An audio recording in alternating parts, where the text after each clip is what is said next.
I'm back to 20 a day on gas. Are you using StreamYard to get that money back?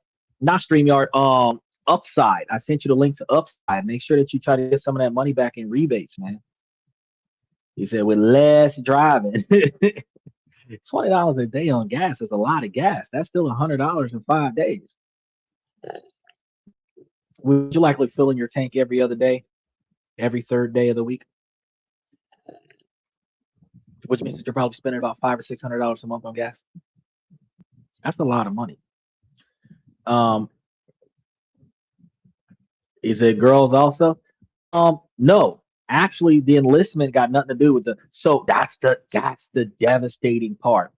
So the way it works, I'm hoping that there's neutrality involved and everybody gets fucking drafted. But the way it used to be back after World War I, before the 70s and 80s, there was this enlistment requirement where every male over the age of 18, under the age of 26, that was not deemed disabled was supposed to enlist. There were certain exceptions that applied besides mental disabilities, physical disabilities, and being the only child might have exempt you uh, if you were like the last born or something like that, and the rest of your siblings went to war and died. Like if you were the last born, there might be an exemption there because you would carry on the legacy of your family. Now, the women didn't enlist. And this is where the women's suffrage came about, where the women were supposed to be petitioning for the ability to get out and work because their husbands were going to war. Nobody was working at the house. Back then, it wasn't send money back home to pay for the families. So the women had no income. And that's why they were like, wait, I can't be a stay at home wife while my husband is off in Germany somewhere in the middle of a war because who's paying for the bills? And that's when like women started going into the workforce kind of thing, but they fought for more responsibility, not the freedom from the responsibilities in the household, right? So it's a wild thing. But no, from what I understand, the women are not required to enlist. But I believe that um, the everybody who will be enlisted will be under in that bracket between 18 and 26. So if you're 25 right now and you're going to still be 25 come January 1st, they're going to enlist you and you might age out of the system at 26, 27 years old halfway through 2027.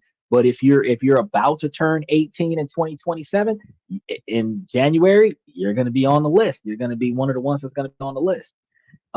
Steven says these kids will have to put their iPads down long enough to do physical training. I can't see it. Well, all these kids out here with Glock switches blowing up their ops at the street corners. I mean, they'll be perfect for the front line. So I think that partially you would take a lot of these little kids off the street where they would not be able to run terror in our neighborhoods because they'll be so busy over there somewhere else trying to run terror somewhere else. Michael says everyone will be drafted under the age of 55. That's not going to happen. And one of the reasons being is because, well, who's going to infrastructure if everybody's drafted under the age of 55? That's the largest majority of the population. Um, I don't have to worry about that. I'm outside of the drafting range. He said, I believe in women's suffrage. I believe that women need to do more. That's what I believe. They're not gonna like what I gotta say about it. I believe that men do too much and women don't do enough. That's what I believe. They want to tack like 100% of the male responsibilities under the same umbrella as she gives birth. It's like, yeah, but I'm gonna fight and die for my country. I'm gonna fight and die for you. I'm gonna fight and die for the kids. I'm gonna all like you only put your life on the line the one time that you're pushing out the child for each child that you put out. And I put my life on the line every day of the week. That's not equivalence. I mean, yeah, the baby's heavy. So is carrying your purse. So is carrying you. You know what I mean? I could throw up some. I could throw up some equivalents, some equivalent exchange up in here. See, these females be trying to make it seem like they doing so much, and I'm like, I don't know. He says Xander going to war. Shit. Uh, he said they might draft you to drive the trucks. Well, Michael got a CDL. He is a nurse with a CDL, so he can check your pulse and drive your gas to your house all in the same, all under the same thing. Um, let's see what's going on. It's starting to get better. I'm ghosting off a lot of these cookies right now, just trying to, and these aren't even the edible kinds. These are just the ones that make your computer run slow. And I'm trying to wipe them out so that we can go ahead and get. But we're gonna go ahead and crush a lot of this stuff today. And I still believe that I should be able to conquer what I got to go for, because actually it's shorter than I thought. I thought this was going to be like a whole long drawn out scenario, but it's actually just like three concepts that should be potentially take us like 45 minutes plus discussion to cover, and then we're going to be able to walk out of here on time, in spite all of the difficulties, in spite all of the discomfort. Now, y'all know Two Harbors Coffee. These people would not be in business if they did not have me. I buy so much damn coffee, it's a shame. All right, so where are we at right now? All right, so we got that. We got this. I want to make sure I see y'all's comments. All right, here we go. Now, we're gonna talk about this observation because I know that a lot of people still got jobs. You guys notice that your paychecks are a little bit bigger, right?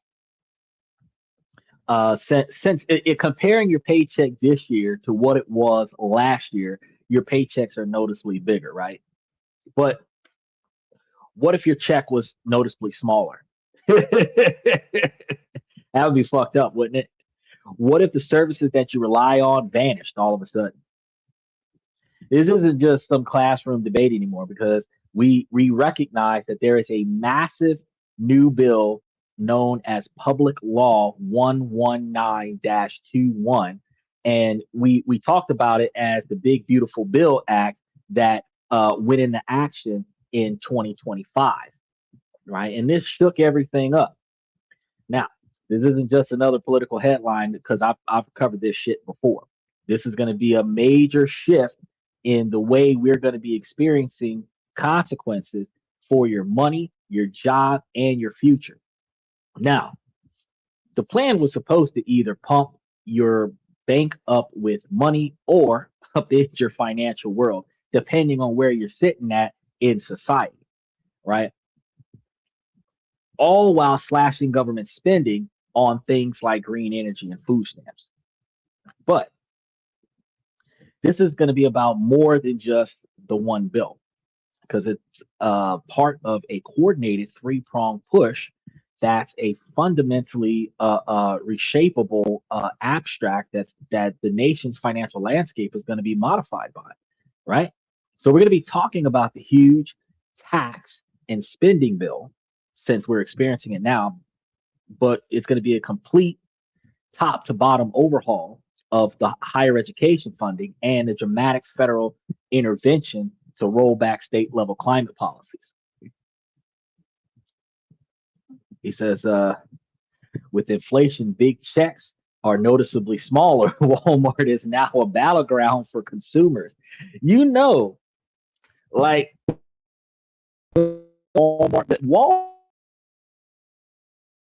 put themselves in the most influential spot that anybody could put themselves into because not only do they have online consumers, they're able to trigger drop shipping through their website because Walmart doesn't sell its own products. Walmart is a store. Yes, we have store brand products like Great Value that you can call that the Walmart brand, but that's just the generic brand. Walmart is a store that sells other people's shit. And Walmart is this online store now that sells other people's shit. So Walmart actually sold the picks and shovels. Everybody who wants their stuff sold wants it sold in a place where everybody's going to go look at it. Walmart's like, well, fuck, if you bring it here, everybody knows us. then how Walmart fixed the I'm too busy, the COVID protocols, the I don't have transportation situation, Walmart fucking delivers. So If you order it online, they deliver just like Amazon. And if you order it from the store, they deliver it just like Postmates and Instacart and Uber Eats. Everything that can be sold in the store, except for alcohol and tobacco products, can be bought from Walmart.com, the app, and then shipped directly to your house. Bro, all the consumers are battling over Walmart. Shit, 2 hours before the show, I ordered some shit to be dropped off this morning. By the time I get off from work, I'm gonna have groceries on my doorstep. I don't have to drive to the store. I got shit to do. I'm going to be driving to another, on my day off. I got a 4 hour drive to another city with a 4 hour drive back. I'm not stopping at the grocery store. So the groceries are going to get dropped off at the house in the morning so that I don't have to go to the store this week. They did the damn thing when they did that. But yeah, you're right. With inflation going on and everything like that, everybody's check is going to be small as fuck. But what actually is in the tax cut package that actually occurred? Because I know that we talked about the no tax on tips and the no tax on overtime. But who are the real winners and losers in the bold new economic experiment? So today we're going to be breaking down all of this. We're going past the political spin to look at the hard numbers and the fine print and the direct impact that these changes will have on your wallet. So let's go back to the counterpiece, that one big beautiful bill, right? It's a massive reconciliation bill that touches nearly every part of the federal budget. And to get why it exists, you have to understand the problem that its architects says that they're solving. So the big bill was supposed to be a ticketing time bomb that was called the fiscal cliff, right? Because there was a huge tax cut from 2017, where mostly temporary for individuals and were set to expire at the end of 2025 if Congress didn't do anything about it. And that's one of the reasons why the big beautiful bill was passed in September of 2025. So almost everybody would have had to face bigger tax hikes. So the Republicans' argument was simple: the uncertainty was dragging down the economy. And the best way to unleash prosperity was to give American families and the businesses permanent tax relief. So their solution was the big beautiful bill. But it's a lot more than just a simple extension. It makes many of the 2017 tax cuts permanent and creates entirely new ones, and pays for a fraction of it with deep controversial cuts to government spending. So let's break down what and who gets what, right? So for most people, the bottom line is what matters. How does it affect my take home pay? Well, the bill changed the tax code, and this is going to be done in a way that is very widely depending on your income and your family situation.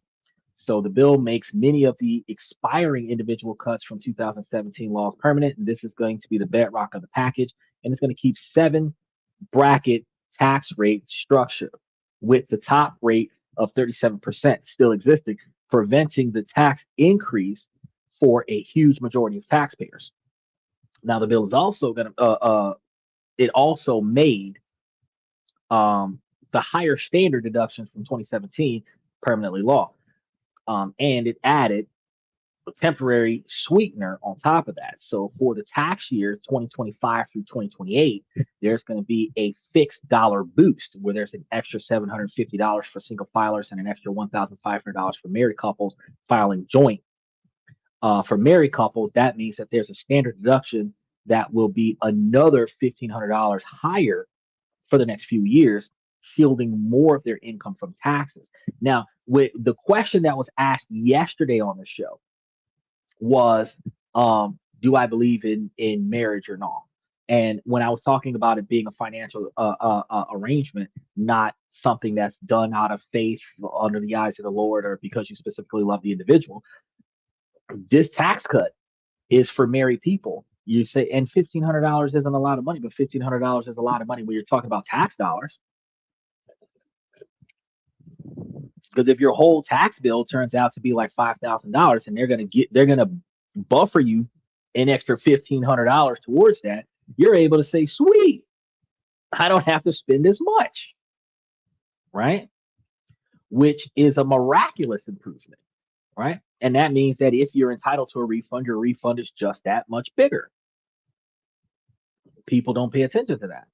When you think about the refund itself, because people think about the taxation, they think about how much more they might have to give the United States government after they've already had their whole fucking paycheck gutted for the entire year.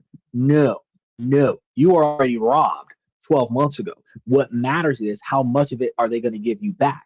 Now, out of the money they took from you, they're supposed to calculate how much they should have taken from you versus how much they're supposed to give back to you. And if you have an extra $1,500 there that you're entitled to, they're not supposed to take that from you, which means you get a larger reimbursement. So if you were supposed to get, like I said, a $5,000 return, they took 6,000. You got this extra $1,500 there. You might actually get an extra $1,500 back out of the $7,000 that they took out of your check for the entire fiscal year. And that's not the overtime reimbursement hours that you're supposed to be getting because they weren't supposed to take that out. You know what I mean? So when you think about getting married, the difference between filing individual, where I get 100% of my money and you get 100% of your money, and us filing joint benefits single income households where it's me and my wife under one income. We get 150% back, and then I can claim my wife and my kids as like the dependents. I'm the head of household, and we get all of this extra benefits because I'm spending a lot of money on a lot of people that's not actually working right now. If my wife is actually filing, she's got money and I've got money too, and we file joint, we're technically taking a 50% pay cut because out of however much we're entitled to, we're only going to get 150% of what I would have gotten if I filed by myself, or what she would have gotten if she filed by herself. We would only get 150% if we filed together. So for married couples, it only benefits a married couple to file separate, where I get my tax break, you get your tax break, and we get 200% of two people filing, right? Because otherwise, we're losing 50% of what we're entitled to,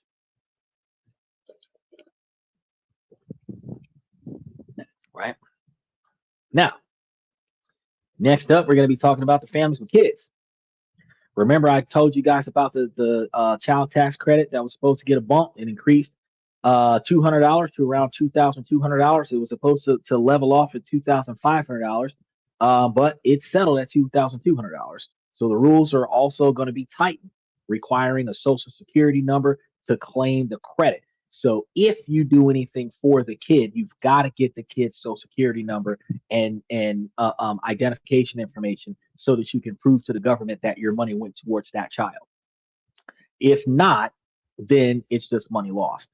So if you're in one of those where you're in the legal system, your judge hits you with child support court order, you need to file whatever petition that's necessary to file so that the judge can order the people to give you the information that you need to um, um, claim your child as a dependent on your tax papers if you don't already have a copy of that information. Even if you're already funding them the money, you got to get proof before the end of the tax season that who this kid is and all this other information. Because you can't just slap a Jane Doe name on your social security number on your tax form. They're going to investigate that and be like, who is this kid? You got to be able to show who is this kid. Even if you were to try to say, well, I'm going to send a court order with my tax forms that shows that I'm paying child support in such and such scenario, that might fly. I don't know, but you have to show enough proof that I am in fact paying for child support. Please give me the tax credit. And if you qualify for the information, they'll give you the tax credit. But if it's your first year filing like that, you're probably going to have some delays on your refund. Now, the bill also created new targeted tax breaks. One of the most talked about is going to be the temporary relief for taxes on the tips and overtime. So we gave you guys a clear indication on that, where the law had created deductions for incomes up to $25,000 worth of tips and up to $12,500 in overtime hours. Um,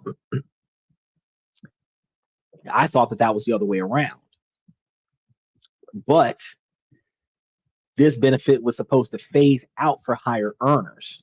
And remember when I was talking to you guys about overtime hours and tips, and I was talking about how the refund was happening, where if you had roughly $25,000 worth of uh, uh, tax return money coming to you in 2025, and then you had one or two kids that would have gave you that other $5,000 worth of child tax credits, you would have had upward of 30 grand in your rebate for your 2025, 2026 taxation. And that's where all that money was going towards prom because those parents was getting all those overtime hours sent back to them.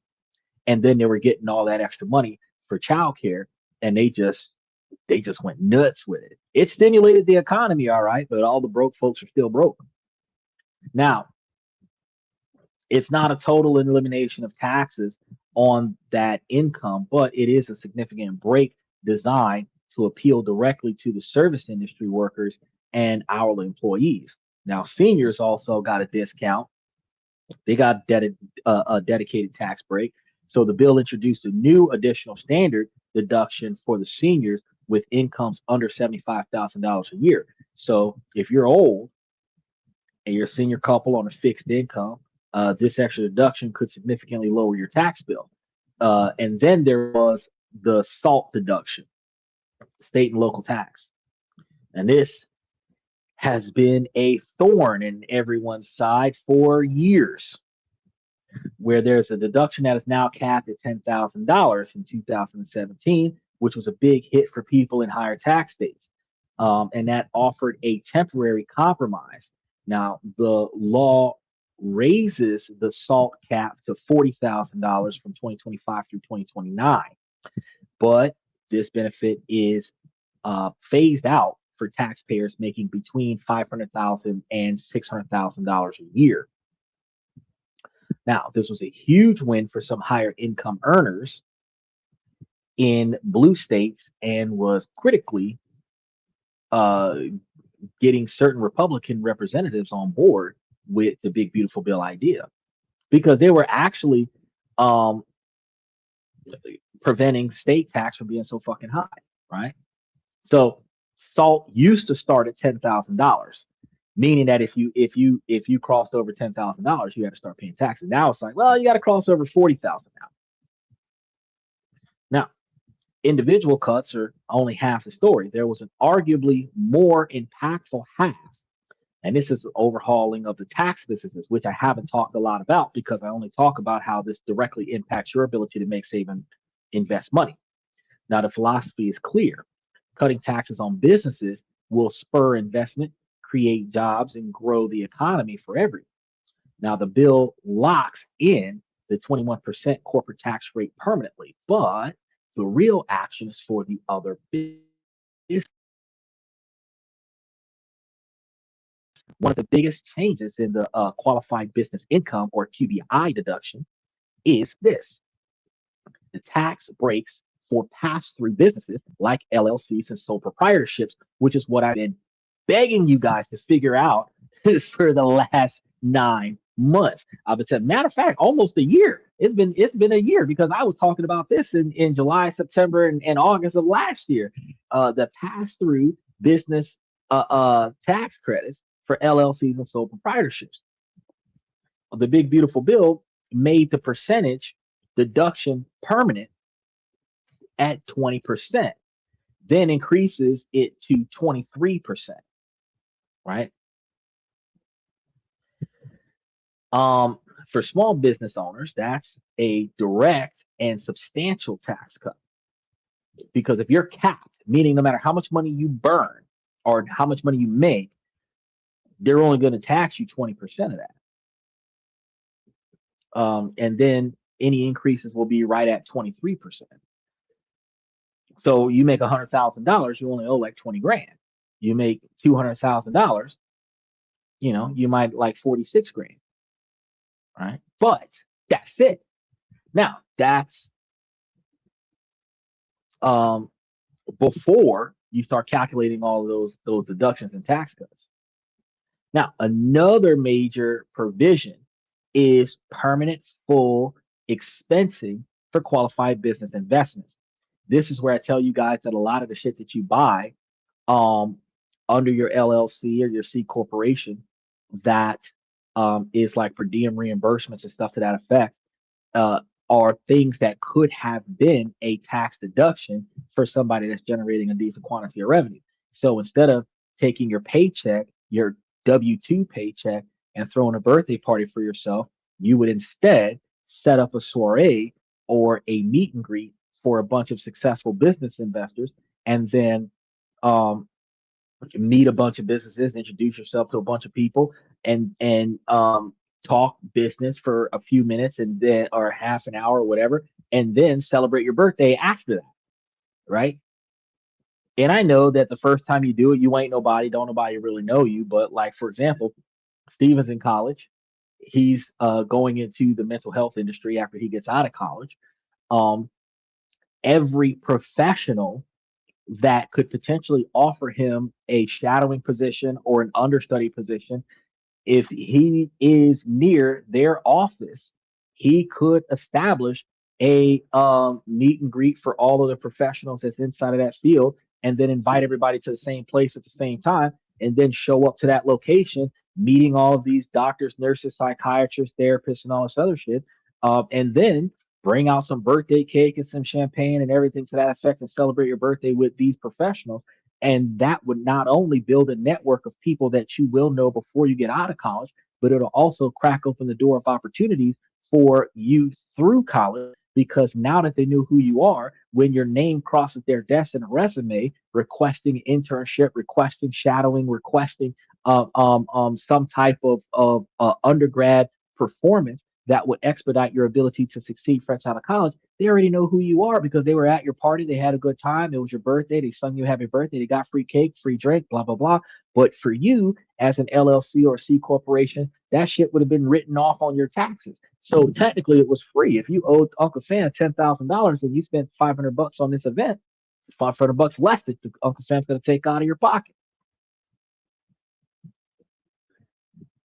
right?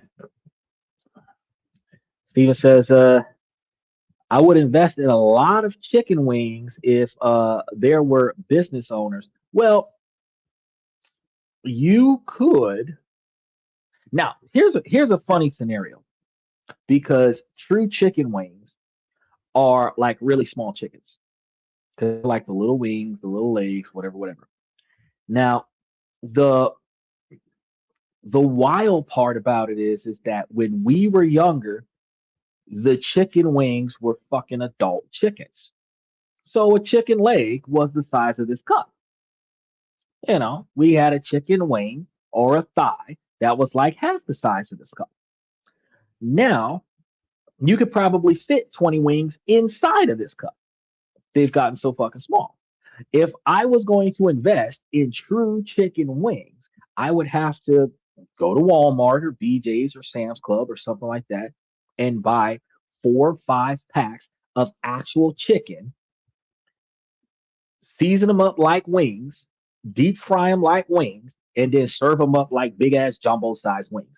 That, no lie, if you said that we was gonna have wings, cake, chips, and nachos, and they go to the buffet and they see these big ass Fred Flintstone looking ass chicken pieces,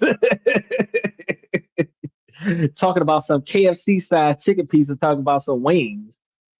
They're like 2 pieces, that'll fill me up. There's a lot of fucking chicken over here. Like everybody, they'll be talking about your event for a long time. Like, damn, he had big ass chicken wings at his party. I ain't seen chicken wings that big since the 80s. Some shit like that. But you'll be a person to be remembered. He says, is the bill good for us? If you know what you're doing, the bill is good for you. If you are ignoring what it can do for you, then no, it's not good for you at all. Because the average American that doesn't pay attention to shit, the average American that doesn't come to the show every night of the week, only benefits from if they report their tips that were taxed, and if they report the overtime that was taxed. They don't do anything but file their W 2 and pray that they get a return, they miss out on even that. if they go to H&R Block, they're going to pay this person $500 to find the shit that you didn't pay attention to when you could have did it yourself with TurboTax, right? Either way, when you file taxes using a specialized tax assistant, that's also a tax deduction. You just got to itemize that in next year's taxation. But say, for example, take you, Michael, you have a hobby of buying stuff from estate sales, garage sales, and auctions. You could be an antique store as an LLC, picking up all kinds of antique shit. Now, what that means is that any taxable income that you would have had would have to be reported, but you get the deductions of storing the property if you had to store it at your house. So part of your house is part of the business. You have the vehicle that you're transporting the goods to and from, the work vehicle. That's a deduction, which means that the gas that you spend would be a deduction, which means that the repairs on a vehicle would be a deduction. Your cell phone to connect to all of these people, to go to these locations and make these deals, to sell stuff, to buy stuff would be a deduction. Your internet that you use to put the stuff up online and sell it would be a deduction. The websites that you have to pay for to put the stuff online to promote it would be a deduction. The food that you're eating while you're out here talking deal with people who are trying to buy products from you would be a deduction. The clothes that you wear that's considered work uniforms when you're out here presenting yourself as an antique seller, that could be a deduction. So there's so much stuff in your life that if you had those pass through tax deductions, that you could also you could not only be running a pretty damn good small business, you could scale that small business, hire employees, W-2 a lot of them out, 1099 them motherfuckers, if you really make them pay their own fucking taxes, and set yourself up where on paper you have a zero income, a zero tax bill, but a decent quantity of profit coming back to you, if you did it wisely. People sleep on it because what broke folks try to do is they try to create a shell company, right? And then go work at Walmart, right? And then try to pass that through their shell company, right? But their shell company ain't doing shit, right? So then they try to see if they can get some deductions off of that. I mean, maybe, but not nearly as what you would have done if you were making money under that tax identification number, the employee tax identification number. So, oh yeah, definitely convenience does sell. So that's one of the reasons why we got to pay attention to the way laws change and how they impact us. And this law has been in effect for almost a year now, because if I remember correctly, the big beautiful bill was passed in September 25, right? So in simple terms, if you have a company that buys new equipment, it can deduct the full cost from its taxes in the same year that it bought the new equipment. So like Steven, you're buying computers for college. If you had a business that was a tech company of some sort, building websites and whatever the case may be, you start buying MacBook Pros for your college. You ride that off on your tax bill for your business, which actually makes sense if you're trying to do a startup online where you're creating websites and back office hardware work like I gave you guys before in January and February as different ways to turn a side hustle. The computer, the programs run on a computer, the customer support for the websites of the computer, all of that shit is tax deductible off of the business. Now, you take that same computer and go to school, and now you don't have to spend, your government money on your laptop because your LLC pays for your laptop, right? And this is going to be instead of using like depreciating costs over the years that you have the item. So this is dramatically going to lower the cost of investment, because anything that you buy as the founder of the company, you're going to be the first person entitled to reimbursement whenever the business does good. So this is going to create a powerful incentive for businesses in industries like manufacturing, construction to expand. Now, the law also adjusts complex international tax rules, which is what I was talking to you guys about when we talked about international investing, different countries that we can make, save, and invest in, because there's some known as the GILT or GILTI, the FDII, because it's FD2, and then the beat to make the United States more attractive for multinational or multinational corporations, which I keep encouraging people to do because if you set up and establish a business in one city or state and foreign domestic in another city or state, you start doing a good job with your business operating in more than one state, then you decide to fly to another country on a vacation covered by the business and establish a the same business in another country. Guess what? One, you're on a business visa, not a tourist visa, which gives you 12 months in that country, but you can establish that business from the ground up in that 12 months. And depending on where you are, like Japan, special economic zones, they'll give you some reimbursements. All you got to do is hire two Japanese people to run the business for you. So your goal is to perfect it in America, where two people can do the operation for you, take some of the profits, go to Japan, and then perfect it in Japan and hire three or four Japanese people and have them run the business. And now you got an international. And in Japan, you can do foreign domestic where you don't need to have a native have 60% ownership of your business. You can have 100% ownership of your business and go over there and start something from the ground up. And that makes way more sense than trying to squeeze in on a 98 tourist visa and then fly from Japan to Tokyo back to Japan, trying to stay in Japan for a year by, cross border runs. The goal is going to be to encourage companies to keep their intellectual property, and then their profits are going to be right here in the United States. Right. So, with trillions of dollars in tax cuts, how is all of this paid for? Short answer, it's mostly not. The bill does include a series of deep and controversial spending cuts. The most significant cut hits America's Social Security and their safety nets. This is the first target is going to be the Medicaid and the Supplemental Nutrition Assistance Programs, or SNAP, often called food stamps. For Medicaid, the law imposed what the Brookings Institution analyzes as a 12% budget reduction over time. So it's introducing a new work requirement and tightens eligibility checks. So for SNAP, it expands work requirements and makes other changes that are projected to cut spending by $186 billion over the next decade.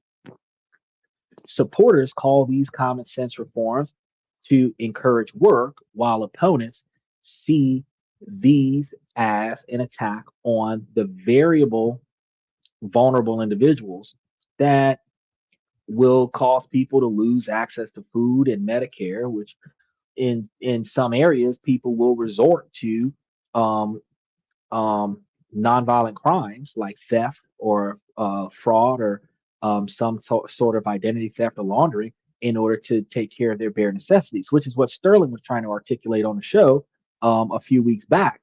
That some poor people are financially desperate, and because they're financially desperate, they're willing to commit small scale crime in order to get enough money to make ends meet. People who sell their food stamps to two stamps for $1 so that they can get cash to buy something when all they have left is food stamps. Uh, People who use gift cards inappropriately to scam money off the gift cards, buying a bunch of purchases and then throwing a card away, stuff to that effect. Um, all kinds of things that people do to get extra money that they didn't earn because they need food and they don't have enough money to buy food. The observation was that highly likely that more people would be putting more effort into getting the money inappropriately instead of getting the money legitimately if there wasn't enough food assistance around. Now, this also works towards like panhandlers and other such individuals who would be out there begging for money or stealing from stores and other such things because they don't have enough money to buy their own food and they don't have a job. and they don't have a place to live, so they don't have an address to register, and they don't have a place to take a shower, so their hygiene isn't satisfactory for the job, so they can't maintain the job or obtain a job, and then all of that boils back on their inability to get something to eat. So there's like a double-edged sword on that. Now, the other major area of cuts is going to be clean energy. Now, the bill accelerates the phase out of a wide range of tax credits from the Inflation Reduction Act, and this includes popular credits for buying a new and used electric vehicle. Y'all know that September 30th of 2025, Elon's stock tanked. Technically, it went down like 14%, but I'm going to say it tanked because they stopped giving those EV tax credits. Then the installing roof solar panels, they cut that too, which terminates after 2025. So you used to be able to get a bunch of money for buying a bunch of solar panels. Nope, not anymore. This is a clear pivot away from green technology and back towards the traditional energy sources, which is Donald Trump getting all that fucking oil. I'm trying to tell you everything happens for a reason. However, these cuts are paired with massive new spending because the same bill allocated an additional $150 billion for the Department of Defense and another $150 billion for border enforcement and deportations initiative, which was really wild because the remember when the Democrats didn't want to sign off on the legislation in January, what led to the shutdown in 2026 because the Democrats were trying to protect the American public with ICE agents masking themselves and attacking people and murdering people in the streets unnecessarily. While, yes, you would have probable cause to arrest these people for interfering, no, you didn't have to kill them. The fact is that the Democrats were fighting an uphill battle at that time because the Department of Defense paid ICE agents out of a $150 billion border enforcement bill that had nothing to do with TSA getting paid. That had nothing to do with regular federal agents getting paid. Just immigration, just ICE had a $150 billion border patrol enforcement initiative. And that's one of the reasons why the government shut down between January and March of 2026, because these guys are getting paid until like this time next year out of that $150 billion bill. So that's one of the reasons why Donald Trump signed an executive order that allowed them to transition some money from this bill to other Department of Defense individuals like TSA, because TSA is part of the Department of Defense. They just wasn't included in the bill when the money got shipped out. Steven says, I got a few cents of Elon's stock. You got some of that Tesla stock too, huh? I sold mine. I think I had like 25 cents or 23 to 25 cents worth of Elon stock, and I was like, fuck it, I'm gonna sell that, and I'm gonna get some more of that Erie stock. I'm gonna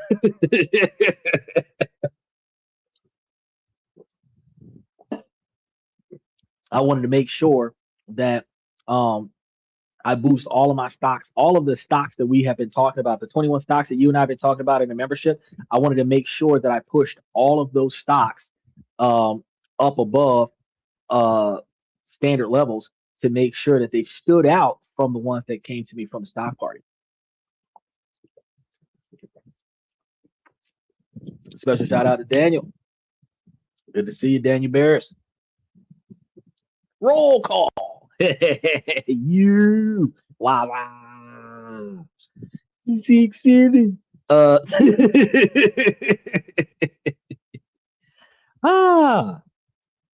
Oh, now it's working. Look at that. It took me a 45 minutes to wipe the computer while using it. Son of a bitch. Okay, yeah, I gotta buy me a new computer. Yeah, that been called me like 4 bands though, so I'm not gonna do it yet. So this new bill that they were going to be paying ICE agents, this isn't just about cutting the budget. It's going to be a radical reprioritization of the federal money. So what happens when you combine trillions in tax cuts with spending cuts that only covers a fraction of the cost? So you get a massive increase on the national debt, which we haven't covered on the show yet, but I have found that the national debt is outpacing Social Security disability, and that is going to become a problem coming soon. So, according to the Committee for a Responsible Federal Budget, why would you name a group that? The Committee for a Responsible Federal Budget, RFB. The Big Beautiful Bill is a project to add about $2.4 trillion to our deficit over the next decade, or $3 trillion, including interest. So we're going to be looking at closer to $35 trillion by the time he's done with us. So if temporary provisions are extended, that number is going to swell to about $5 trillion. So to handle this, the bill also raised the debt limit by about $5 trillion, meaning that the government is capped at about $35 trillion. And then after that, we got to start paying some debts. Now, the proponents argue that the tax cuts will spark enough economic growth to pay for themselves. However, most mainstream economic models project that growth will only cover a small portion of the cost, with the vast majority of financed by the debt. And it's going to be new debt that's going to be financing the old debt. You ask me, how does that work? Treasury bonds. Well, every time somebody buys a treasury bond, they're buying the debt. $35 trillion worth of treasury bonds is out there, and $35 trillion worth of debt is bought with the treasury bonds.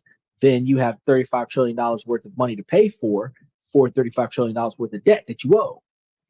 You have not paid the debt, and you owe other people potentially another $1 trillion worth of interest on them holding your debt for you, which kind of creeps your ass up to about $36 trillion in debt. But you got more money to spend. This is like overdrawing your credit card and then bouncing a check to pay off your credit card. Still don't got any extra money in your fucking pocket, but your credit card is paid off because you overdrafted your bank account. That's kind of how this is working. Is that where do you go to buy a bond? Um, that's a question. Uh, and it looks like I might be able to provide you with that answer now that the computer's working. Because I'm getting the exact link to where you can buy the official Treasury bonds from, um, so that you go to an official government protected site, because there's a lot of frauds out there that try to scam this shit. So it has to be a government protected site if you're going to do this. And those government protected sites, you can call them and talk to them, and they should be Americans that answer the phone. And they're going to be very intrusive and very disrespectful. You'll know that it's government. You'll know it's government because of how they treat you. You know it's government. They're not going to be eager to take your money. They're going to be assholes because it's government. Hey, because we don't need you. You called us, kind of shit. Okay, so hold on. We're gonna try to pull this up, but damn, see that when I pulled that extra window up, everything stopped working the way it was supposed to work. Let me see if I can. Hold on, hold on. That's not gonna work the way I want it to work. We're gonna get the answer to your question here. At least the live is working halfway decent. It's the post live that doesn't look too hot. Oh, I think the Google browser is crashed. All right, hold on a second. Oh, okay, now it's starting to catch up. Okay, so we're gonna do it over here. Try to open up a third window. I think I just have too many windows open. Um, because every time I try to do something, it kind of just lags out.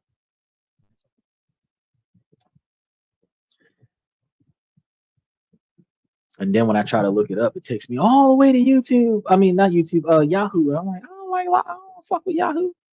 Fuck Yahoo. Yahoo is outdated like MySpace.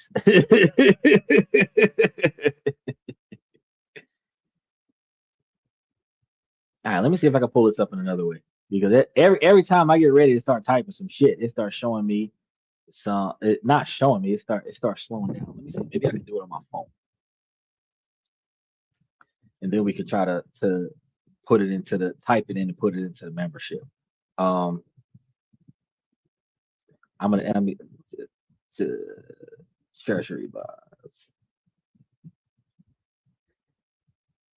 All right. So, asshole. Now it's going. Oh, that's why because Americans be using Chat GTP. Get the fuck out of here. I'm not trying to do Chat GTP. That is an inferior situation. That is a highly inferior situation. No wonder people don't know what the fuck they can't do their own research. Ah, all right, okay. So okay. So we got Treasury Direct, or through most major online brokerage accounts such as Fidelity or Vanguard. So what we're gonna do is we're gonna answer your question with a question. Um,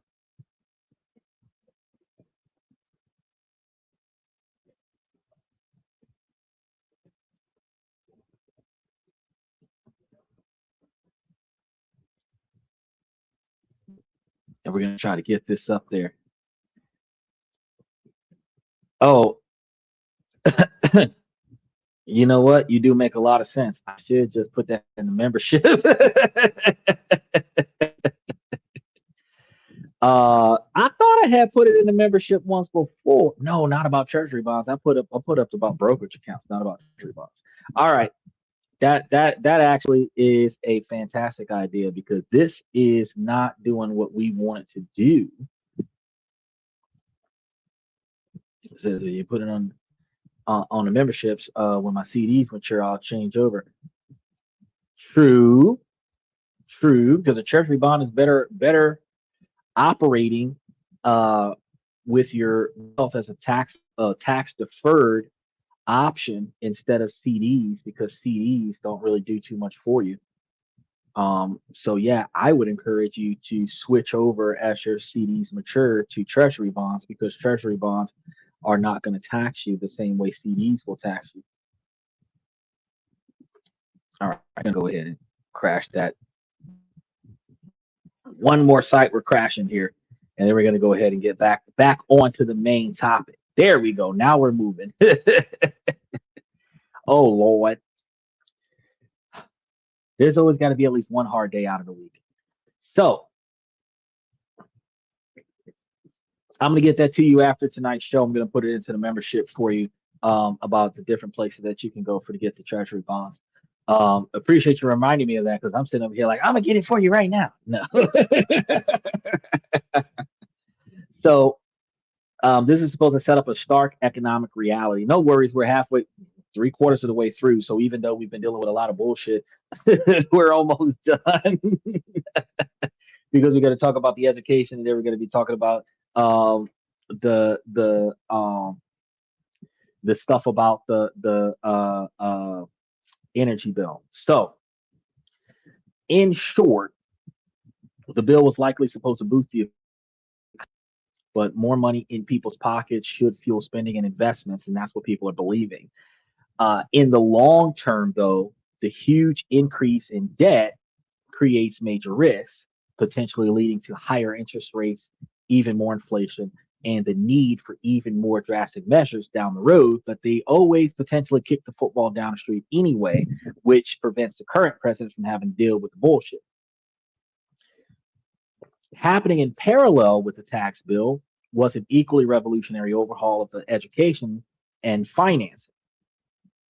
Now, the old confusing system of income driven repayments or IDR plans is being swept away. And that's why I wanted to talk to you guys about this part because this just happened. Now, a move justified as a way to simplify the system that had become overwhelming for borrowers, is what we're dealing with this month. The core idea is to collapse today's complex menu of IDR plans into two structured options. Beginning July 1st of 2026, new borrowers, meaning people who haven't been borrowing money from them already, will have two main federal repayment choices. First is the Repayment Assistance Plan, or RAP, not M&M rap. This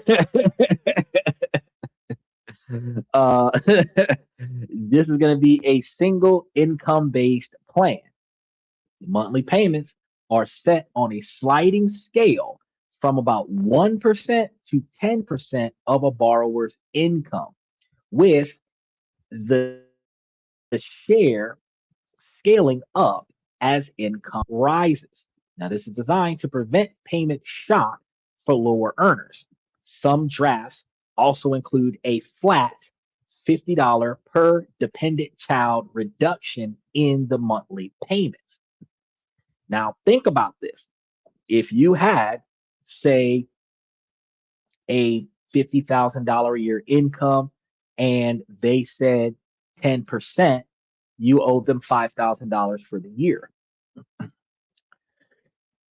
That is going to be less than $300 a month. Um, Imagine if they said 1% on that $50,000 a year. That would be like $500 out of your $50,000. And if that $500 is divided across 10 months or 12 months, you're paying less than $50 a month for your student loans. Now,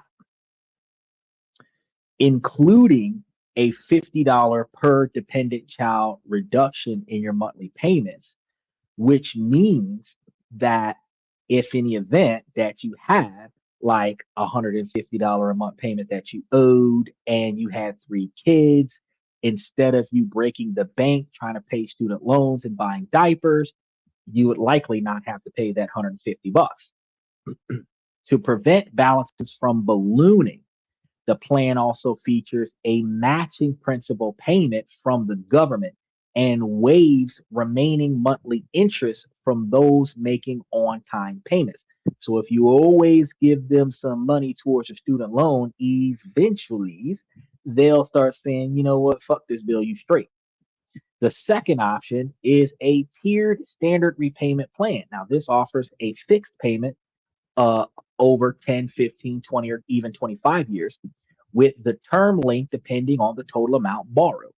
Now, this structure is predictable but less flexible if a borrower's income drops. For borrowers already in legacy plans, meaning that they're in the old school system, like pay, or repay plans, there is a transition window lasting until the middle of 2028 in some proposals to either move to one of the new plans or stay in a simplified version of the old income based repayment plan. Now, Stephen, if you're one of those individuals who don't have any student loans yet and you're about to start getting those student loans, you might want to get into the option one with the sliding scale. Also recognizing that they do typically defer your student loans until 6 months after you graduate from college, you would recognize that you have two options with your student loans, which option one would be subsidized loans, where they delay interest charges to your money until after you get out of college, and then unsubsidized, where they start charging you interest when they issue you the money. And they defer payments on both of those until after you get out of school. If you had a $2,500 subsidized loan and a $2,500 unsubsidized loan, which will give you a total of $5,000 worth of loan money, If they offered it at an average rate of about 7% for half of the money and deferred it for the other half of the money, then you would ultimately be experiencing something close to 3.5% across the whole 5,000 that you borrowed for this year. Because remember, they're not charging you interest for the subsidizing until after you get out of school. Now, if you can pull back a $5,000 loan with 3.5% of it being charged interest right now, and you put that $5,000 into a brokerage account that's getting you back 15% return on investment, you have a 10% profit. Even if the government took 3% of that profit as taxation, you still have a 7% profit on your student loans, of which you are not obligated to pay back until after you get out of college. So the plus side is that you would be able to year over year explode your portfolio utilizing student loans, because once they give it to you, they don't care what you do with it. You just got to pay them back when they say pay them back.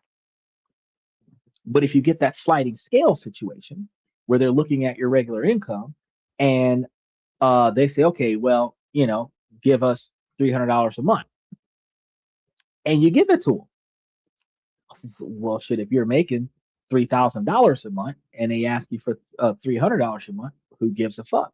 What if they charged you 10%? What if they said, well, give us $500 a month because you make so much money, you got this brokerage account sitting off to the side?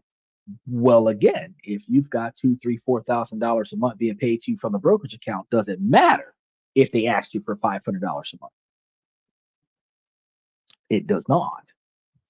And as long as you're paying them on time with the money from the brokerage account, eventually, not only is this a tax deduction until tax laws change, but eventually they're going to tell you don't worry about it. And as the debt goes down, your credit score goes up. So what's going to be the substantial change? The new framework is billed as simplification and affordability. But critics note that the loan forgiveness is significantly narrowed or delayed because forgiveness under the new RAP plan, for instance, only comes after 30 years of payments, dedicated to be longer than many of the previous plans. So you get out of college in, say, 2030, you'll still be paying for your college in, say, 2060. Well,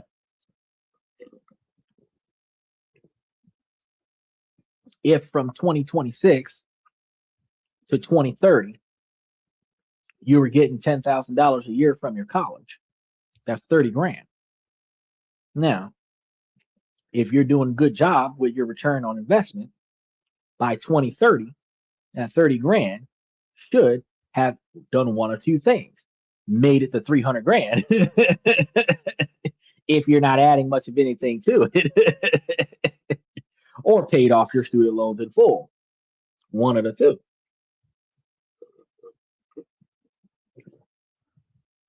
Now, in the long run, many borrowers may end up repaying more than what they borrowed from the government because you're mostly paying for interest over the course of 30 years and not so much paying on the principal, even with lower initial monthly payments. Because if you're paying the bare minimum, the majority of your payment is going towards the interest rates, not the principal. But this is going to be because subsidies and forgiveness routes have been tightened. Now, the impact varies depending on the borrower because low to moderate income borrowers will, with steady earnings, might benefit from lower monthly payments and interest controls, but they might lose the chance for the kind of loan discharge that is available after 20 to 25 years under older plans. Meanwhile, high debt, low income borrowers, like many with graduate degrees, could be worse off, and forgiveness options are going to be cut back and payments increase with higher income. So they might charge you a shit ton more if y'all ass wasn't prepared and y'all didn't see this before y'all started spending y'all money, and now y'all ain't got a pot neither window and they looking for their money back. Yes, the government does garnish wages for student loan repayments if you have a job, and they did not permanently defer your student loan bill for a disability that you received. Now, this is going to be the all part of the broader reboot portion of higher education and financing, because the Grad Plus loan program, which allows for grad students to borrow up to their full cost of attendance, has been eliminated for new borrowers. I told y'all to get it while it was available. It has wrapped itself up for June of 2026. So the hard annual and lifetime borrowing caps are now in place. That $200,000 for the rest of your life is all that you're going to get. Perhaps most revolutionary is a new skin in the game provision for colleges. For the first time, university programs will lose eligibility for federal student loans if their graduates don't earn more than a typical high school graduate, which means more people that walk out of their college without a job are not going to be getting as much funding anymore.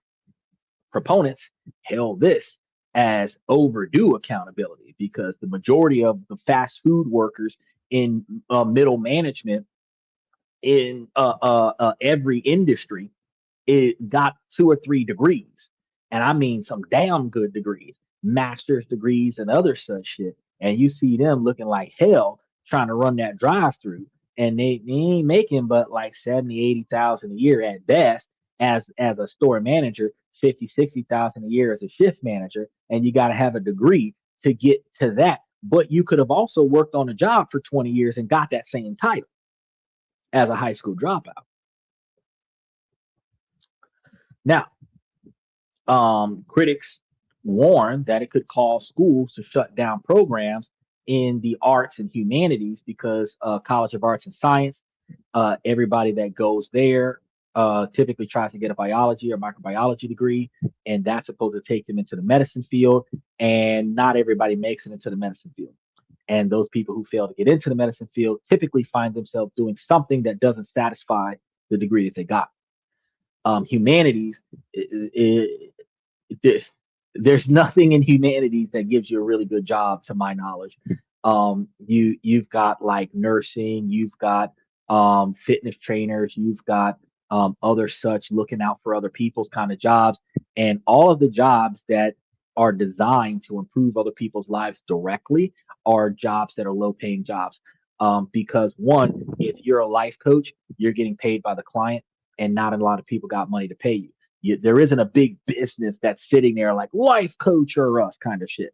So you find yourself in a situation where, while this is a reputable degree with a reputable field that probably isn't even oversaturated, it is just a fitness coach or a personal trainer might need 20 or 30 clients in order to be able to pay their bills, 40 or 50 clients or 100 clients to be able to pay for the facility that they're borrowing in order to pay their bills. So you might find yourself getting a degree as a fitness instructor, or getting a degree so that you can become a fitness instructor, and then going to work at a Planet Fitness for minimum wage because they're subcontracting you as a fitness instructor and then providing you with their clientele from under their membership, right?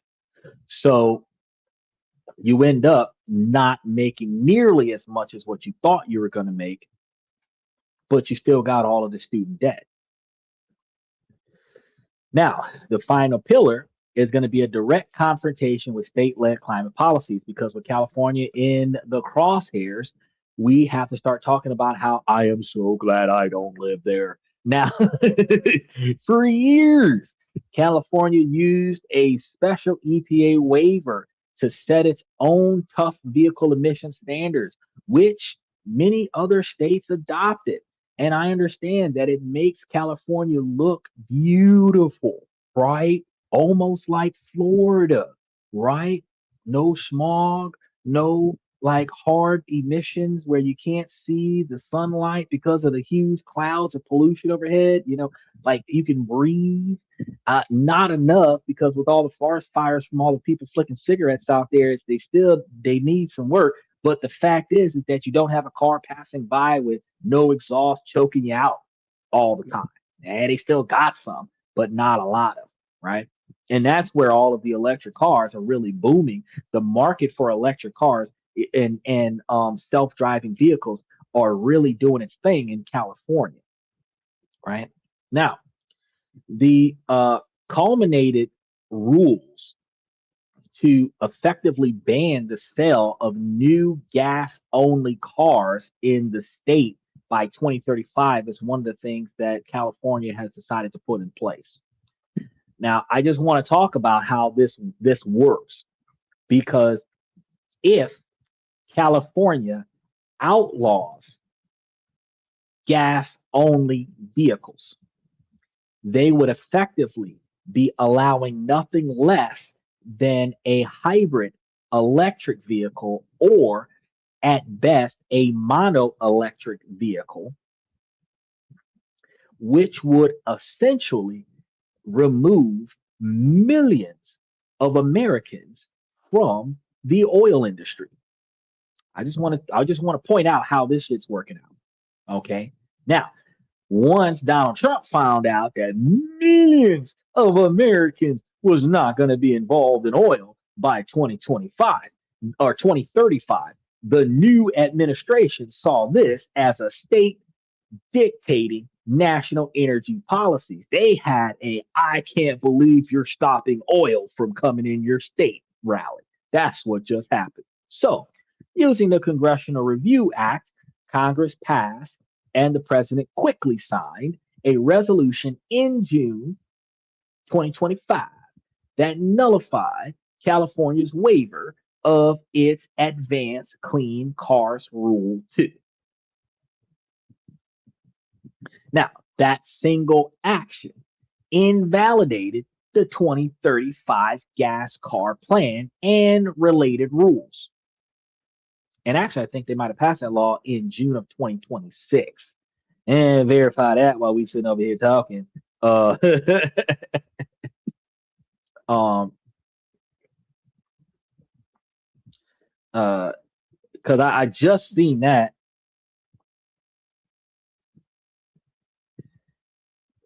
in the information just like I want to say 4 days ago.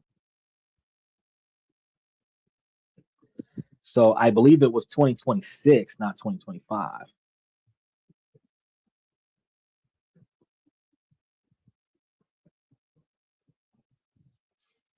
So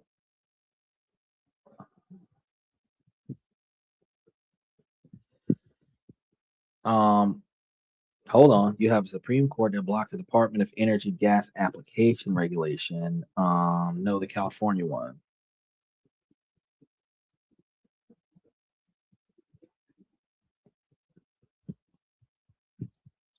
Uh, yeah. So there was a joint resolution to block California's ban on the new gas law. Um, and this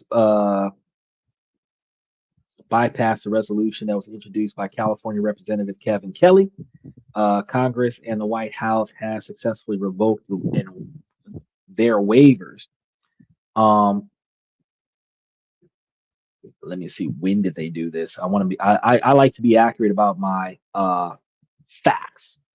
I fact check everything. Yeah, okay, so I was right. It was actually this time last year when they did it.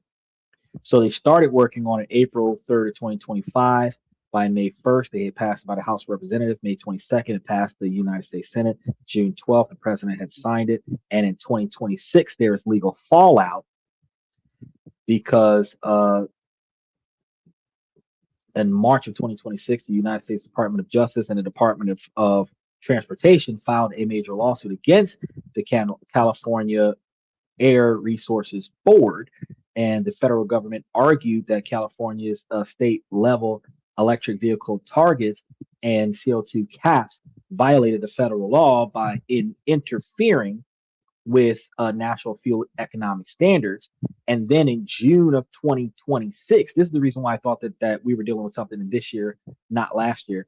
In June of 2026, the EPA ramped up pressure by sending four additional older California vehicle emissions waivers to Congress for potential repeal under the Congressional Review Act. And these date as far back as 2009 and cover previous state greenhouse gas bills. So June 22nd of 2026, California Attorney General Rob Bonta officially countersued the EPA in Washington, D.C. federal court, and the lawsuit aims to throw out the 2025 congressional rollback and block the federal government from stripping away the state's historical clean air authority. Now, while the 2035 ban remains blocked on paper due to the June 2025 law, the practical enforcement of the vehicle standard is frozen while the federal courts review California's lawsuit. That's what's going on in 2026. So they kicked off some shit a couple years ago, or no, they kicked off some shit last year, but they decided to put their foot in it and say, hold on, let's double check what we got going on. So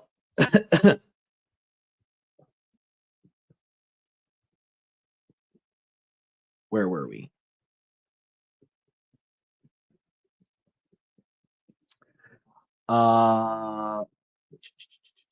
California, yeah, we just talked about that. They're suing, and this is going to move a major win for the fossil fuel industry and a signal of a massive shift in the balance between federal and state powers because it is a deliberate slowdown of the green transition, making it clear that on major energy issues, Washington's agenda is now in control. So that's what we're trying to cover for today. That's going to be the three pronged revolution in American economic policies. First, the one big beautiful bill delivered permanent tax cuts for corporations and most individuals, paid for by trillions in new debt and cuts to social safety nets and clean energy.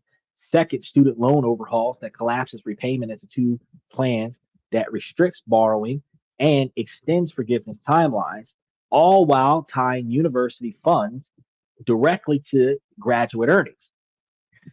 A third, which is a federal rollback of state level climate actions designed to slow the transition to electric vehicles and reassert control over energy policies. Now, this is the new landscape that I was supposed to be trying to get through to you guys. And man, I had hell trying to get. I'm not gonna lie to you. If we didn't have all these fucking technical issues, this show would have been a 30-minute show because it took us an hour and a half with difficulties. Either way, this is the new landscape. And the even though we struggle to get through this, I will be piggybacking this information into the membership, and I will be piggybacking this information on other topics that we're going to be talking about this week and next week as we start correlating how those student loan repayment things can positively influence your ability to make extra money while negatively impacting your ability to save and make money. And we're going to be talking about the difference between how those emission laws will allow you to utilize your car in California and how those emission laws impact people who are traveling to California with vehicles that don't match the emission laws that are in California.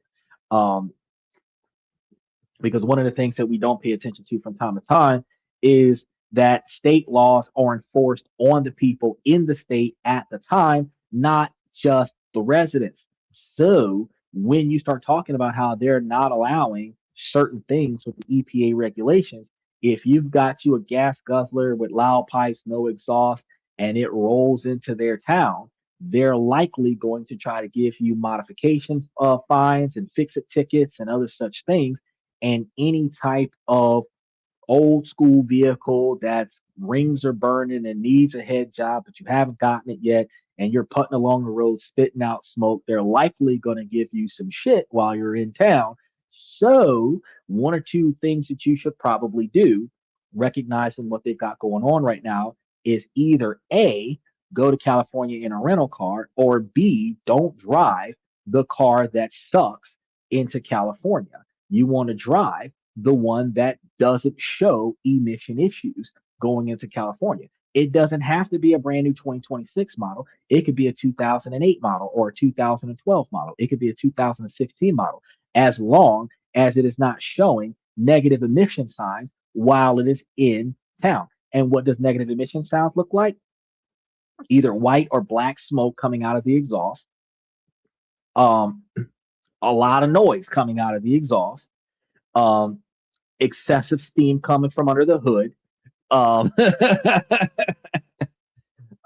stuff leaking from the motor. That's not condensation. These are the things that they're going to be like, no, we're not going to fuck with your car. Your car's going to have to get fixed or it's got to get gone. That's what they're going to be doing.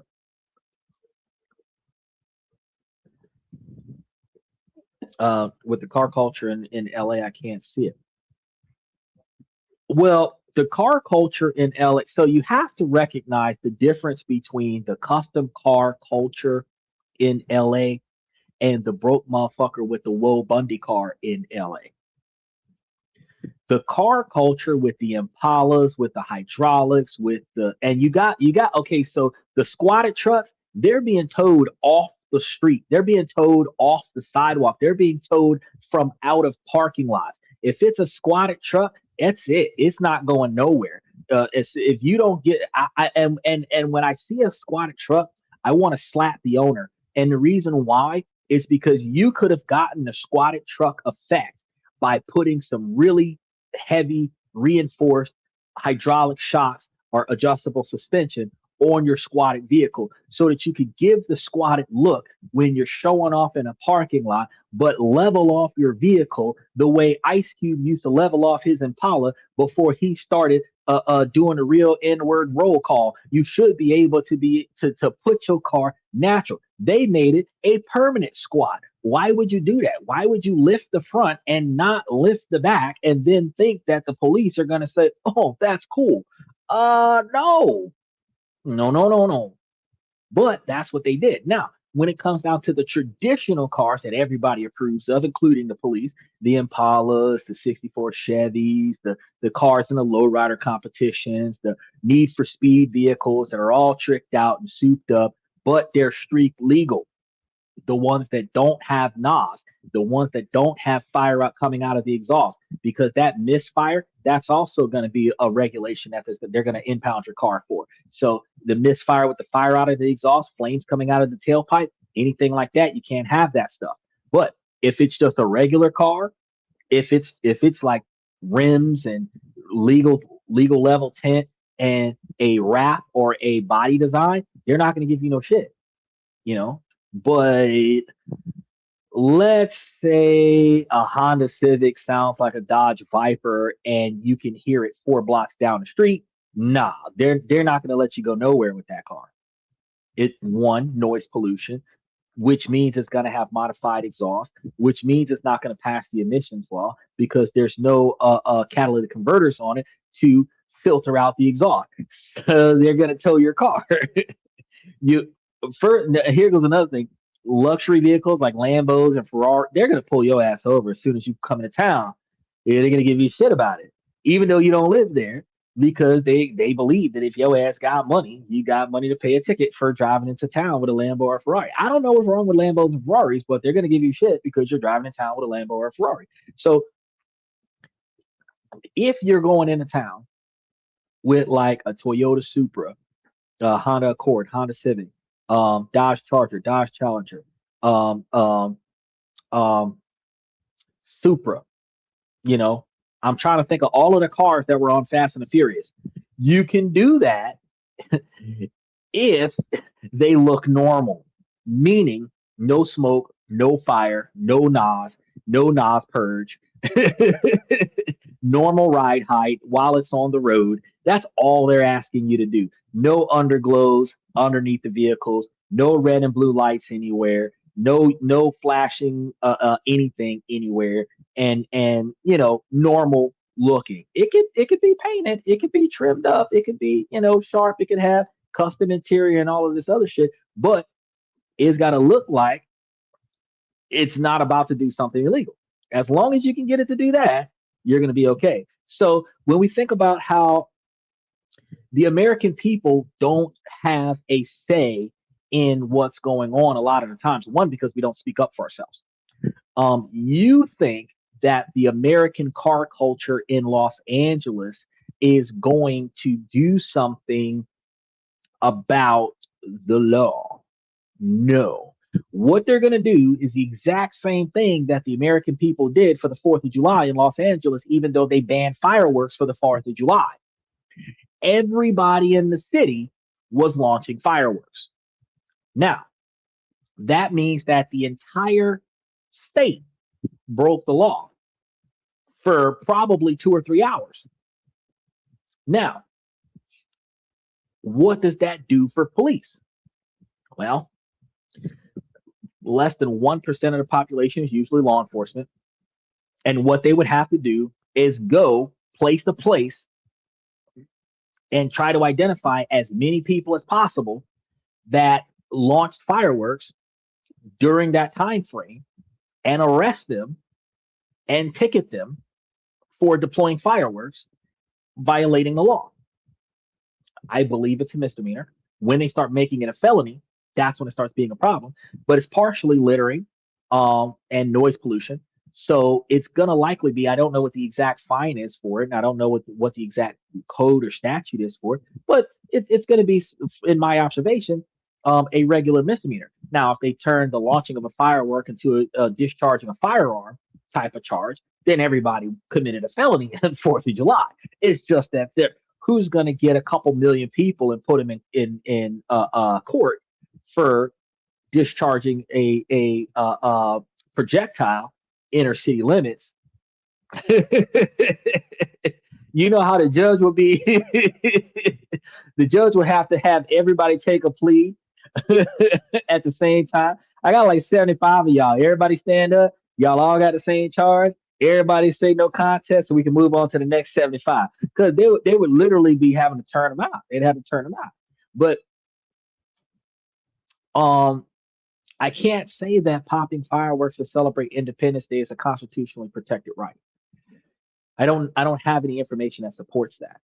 Um, I understand that our constitutional right to be free allows us to break laws like they did on the 4th of July, and because nobody's willing to enforce the law on such a mass scale that we have the right to break the law, which in other countries, no, they would have came and got everybody. CCTV, they would have seen each person who launched the firework and went and got their ass. Even if they were still looking for them in August for launching fireworks in July, they would have caught everybody who launched the fucking firecracker, because in other countries they're like zero tolerance. If we got you on video, there's video evidence. So when we catch you, we're going to back serve you on the evidence, because you were a prime suspect until we caught you, and then once we caught you, the statute of limitations starts when we catch you. So yeah, that's going to be one of those situations. But do you believe that like the American people are going to obey the law? Fuck no. Of course not. We cut catalytic converters off and get money from the scrap yards. So no, they're not going to really abide by the law voluntarily. But if I'm going to give you guys a recommendation on how to function, I would get a rental car. Since I ain't from round those parts, if I wanted to go to California, if I flew in, I would get a rental car. If I was driving in, I'd get a rental car before I drove in. And I would do that for two reasons. One, because I don't want no bullshit while I'm there. And two, why put all of those miles on my personal daily driver when I can put all of those miles on somebody else's car? And I found there's a lot of rental car companies that for like $60 for the day, they will let you rent their car for seemingly unlimited miles, and all you got to do is put gas back in that bitch. If under the circumstances that you're able to save 300 or 500 or 1,000 or 2,000 miles on your vehicle and do that to somebody else's shit, insurance and all, and you're going to buy their insurance. You're not going to couple your insurance on their shit. You're going to buy their insurance. So that if something happens, your insurance is not involved. You're not even going to tell them what your insurance is. If something happens, it's exclusive. Their insurance, their car, your insurance doesn't know, right? For like $50, $60 a day. Shit. That's what I'm talking about. Plus like 20 bucks for the gas that I'm gonna use. That's like $85 for me to fuck up somebody else's shit.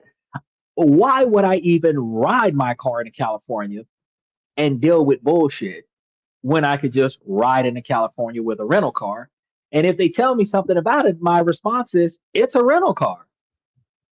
It's not my car. I rented it and it's not my car. It should, because they knew where I was going, qualify. But also, when I rent cars, I'm different from a lot of other people because some people who rent cars, they want to get the SUV, they want to get the truck, they want to get the big body. Some of these young bucks, they want to get the sports car and the lavish and the luxury and the. I want the cheapest one that you've got on the lot right now. I don't give a damn if it's a midsize. I don't give a damn if it's a coupe. I don't give a damn if it's got one door in the front and one in the trunk. I want the cheapest one you've got right now that is functional to get me and my dog from point A to point C. That's it. That's what I'm looking for. And the cheaper it is, the better insurance coverage I can put on it. So if it gets fucked up, I'm good because I put insurance on that bitch. Now, with other appliances and shit like that, I tell you guys, you know what? Fuck the warranty because by the time that bitch breaks, it's gonna be outside the warranty. You'd have wasted your money on the warranty. You still gotta go to Walmart and buy you another one. But when it comes to a rental car, the likelihood of damage, the average damage that's done to the newer model cars is like $2,000 to $5,000 for a fender bender. I will always tell you, put that 20 or 30 bucks down on your daily rental car so that if somebody else scratches the paint while you're inside buying a pack of cigarettes, it ain't gonna matter because the warranty, the insurance will cover it. The internal belonging to the car, insurance will cover it. It doesn't matter if you was going somewhere with a friend and you parked a little bit too close to the curb and they scraped the car on the curb, or they hit the pole by the gas pump talking about going to get some chips or whatever the case may be. All kinds of stuff happens in life. But if you've got that insurance on that motherfucker, it don't matter. The one time you don't get the insurance, that's gonna be the day that somebody put some bullets into your windshield, and now you got a $2,500 repair bill with a car. No, I'm not trying to fuck with that. I'm not trying to fuck with that. Luckily, they don't put that shit on your credit report, but it stops you from renting from that company ever again until you pay off the bill. So instead of risking that type of inconvenience, because there's only so many rental car companies, just pay the extra money for the warranty, for the insurance, right? Now, with the new landscape, we got to recognize that the world that promises more take home pay for many workers and a friendlier environment for businesses traded against higher national debt and a government that prioritizes defense and border security over social security and climate policies. Because I mean, think about it. Donald Trump is going to put a stop to anybody that's not going to let us make a bunch of money off of oil. Donald Trump is going to get mad at anybody who's going to not allow us to buy oil, which is why he was cussing up a storm about how the oil companies wasn't coming down on the prices for oil because American people are going to be reluctant to buy oil if oil is overpriced. But then we went back to war. He gonna come out of that with some extra oil. Eventually, maybe March or June of 2026, we might see 225 a gallon for some oil so that he can say I told you so before he get out of office. Maybe 2027 we might see some 225. But right now, while they blowing each other up, we should see 425 or 550 depending on where you at. The gas is going back up. Not much we can do about it. Now, with everything that we got going on, the question is, what does all of this mean for you? Because this is typically what I try to cover these topics for. Do you think that the trade-off is going to be worth it? Well, for student loans like Steven, if you get into the right repayment program, yeah, this might be beneficial. But if he was trying to get his master's degree and he already spent a bunch of money on his undergrad, this probably would be very inconvenient. You got a lot of people that put a lot of their student loan money into borrowing against their undergrad, getting their associate's degree and getting their 4 year bachelor's degree, so that by the time they get out of the bachelor's degree program, they don't have enough money to go into the master's degree program. And that also includes the PhD program. So you're not able to get $500,000 worth of loan money now. You're capped at 200,000 from the time you start to the time you finish. So parents who make shit tons of money from anywhere should be trying to build gains of some kind in either a trust or investment brokerage portfolio or something to that effect, where the money is being made for them so that their kids have enough money to cover their education. Because I mean, if you want your kids to go to college, you should probably have $250,000 sitting somewhere where your kids can go to college. And not so that the kids can tap the $250,000 on regular, but so that if they're getting 10% of the $250,000, they're getting paid $25,000 a year to go to college. That's a really good trust to say, hey, that from the time so and so graduates from high school until the time so and so graduates from college, he or she will receive X number of dollars per month to go directly to their college education, which means that they would have to show to the trustee what university they're going to, so that the trustee can send a check to the university for their college enrollment. And in doing this, you're not giving your kids a free ride. You are actually giving them the foundational stability to make it to be successful without allowing them to squander it away. Because yeah, you're going to have grant money, and then you're going to have whatever's left over. Now, the kids can still take out the loans if they wanted to. They can still borrow against the stone if they wanted to. But mom or dad or whoever, grandpa, uncle, whatever, paid for their college education. So they don't need grant money from the government. They've got a paid bill already. You just got to take whatever's owed and give it to the trustee, and the trustee's got it. So if you wanted to finish your undergrad with no cost to you so that you can use your master's degree to pay for your master's program, then that would make a lot more sense. Because if you're going to tap into the 200 grand after your 4 year, and you still got a trust that's giving you 25 grand towards your education as you go into your master's degree, you've got way more money for med school, which makes a lot more sense. It works towards your room and board. It works towards you not having to struggle to work 2 jobs while being a full-time student. It works towards, being a parent and not having to work 2 jobs and being a full-time student. All of that because you're able to subsidize your child's income while they're in college. It just requires you to put thought into what you expect their future to be. Um, so I want you guys to make sure that you let us know what your thoughts are in the comments, the way Michael's doing right now, because this is a very complex story that we're all living through. And you guys got to stay on top of all of the changes that are happening in the economy and what those changes mean to you. So you guys got to remember to take the time out of your day to make sure that you like, subscribe, and join the membership and take a look at all the information that is coming out. Now, Michael said, let the kids pay for college. 63% don't graduate anyway. Bad investment for most parents. Um,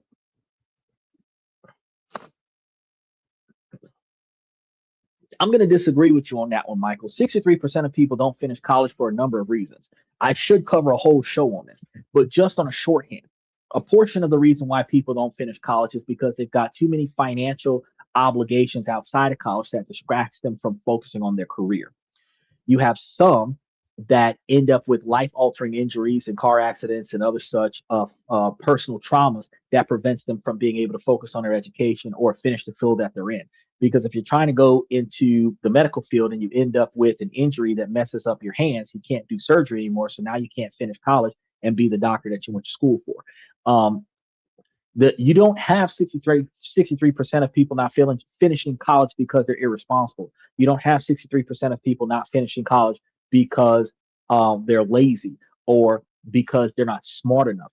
63% of people don't finish college because they're not there's stuff beyond their control that is preventing them from being successful, and that's going to be and I mean I don't like to disagree with you all the time, Michael, but I mean, okay, so here's the thing: if it's a bad move, I would be the first person to jump up and say, yeah, that's not a financial wise choice. However, I am not the one that says that college is the best thing for everybody because college is technically a waste of money because you're going to college to network, to meet people that have power, so that when you get out of power, you can go and use that power outside of college to get you a good job. I strongly believe you should find a way to work for yourself. But I also know that you can get money from college that you wouldn't get if you weren't in college, but it requires you to enroll in college. College lines of credit that doesn't require you to pass a background check or have a certain credit score. They give you student credit cards just because you're enrolled in college. They give you student bank accounts just because you're enrolled in college. They loan you money just because you're enrolled in college. So, from a financial perspective, not about getting the grades, not about getting the degree. The fact is, you can walk into college and get a large quantity of financial opportunities that you can't get if you weren't a college student. And that's why I say college is beneficial for you if you're going to use that money wisely. Now, if you're not going to use that money wisely, it's like walking into to a casino and always betting on black. You're not going to win all the time, and it is going to be a waste of money. And I agree with you there. But the reason why I disagree was not because college is worth it. It is because I disagree with the fact that 63% of people are not graduating on their own merit. And it is a bad investment because so many people don't succeed when the high risk lifestyle that is financially unfavorable to the 63% of people that don't finish is one of the reasons why the majority of people don't finish because I can't afford to finish college. A lot of people don't make enough money. They can't pay off their student loans. They take a semester off for whatever reason. When they take that semester off, it triggers payment. If you don't pay, it triggers default. And if you're defaulted, you can't go back. And if you can't afford college and you can't afford to pay back the debt, you can't afford to start back up again. They're not going to redefer you after you default. So at the end of the day, you're stuck out of college with a bill that you can't pay and no degree. So there's a lot of reasons why, and it's usually financial reasons why 63% of people don't pass. There is a percentage of the 63% of people that don't pass because they're stupid. There is a percentage of them that don't pass because they waste their time partying like rock stars. But the majority of the 63% that doesn't pass is a financial issue, and it's a personal financial issue. They don't have enough money in their personal standard of living to sustain going to college and living the life that they live at the same time. Because a lot of the return college students are middle-aged people that are going to college so that they can get a better life. They can't afford the lifestyle that they have right now, and they're trying to go to college to get a better life so that they can get a better job so that they can afford the lifestyle that they want. And they fail at doing that by going to college because they should have did that 10 or 15 years ago when they were younger and under a second or third income where mom and dad was paying for their standard of living and college was just a free ride through life kind of thing, right?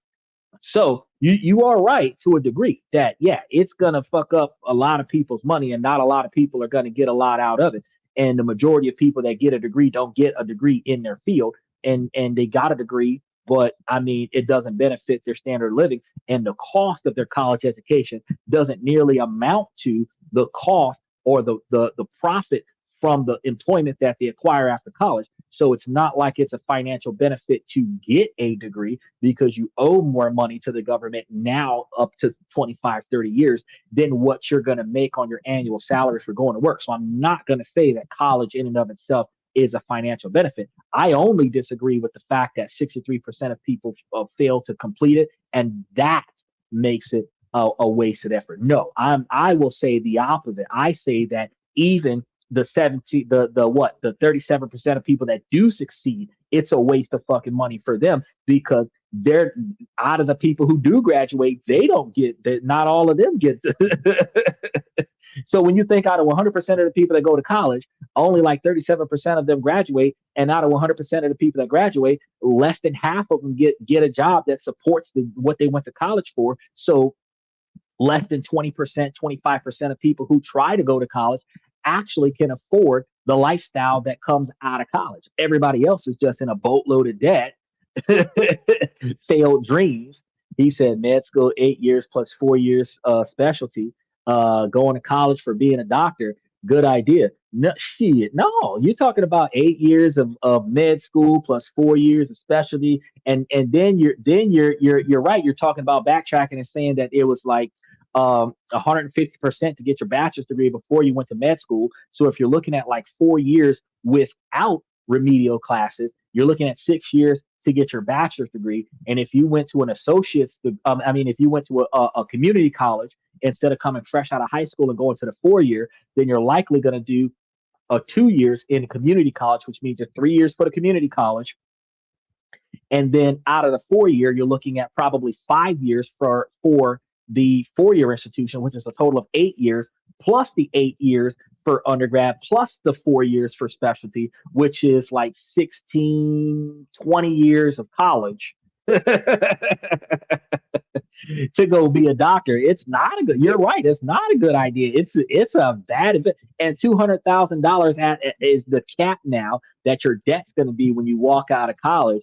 Everything else you got to pay out of pocket. So if you don't finish college before you run out of funding, you're kind of going to drop out because you can't afford to pay. It's a shit deal. But I'm saying that college benefits you for the dynamic of if you got bad credit, you can get credit cards, you can get student loans. They don't care. All they care is that you got a 4.0 GPA and they will put money in your pocket. And if you use that money while you're in college, you can fix your financial situation not by paying off all of your past debts. Fuck those debts. Let those debts get charged off and it'll fall off of your credit score 10 years down the line.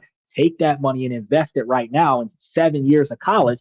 All of the debt you had before college would have fell off your credit report, and you would still have $200,000 in a brokerage account that you can utilize to pay back the student loans and have a better way to go. That is what I tell people. And you'll still have the student credit cards if you keep up the student credit cards and don't let them default.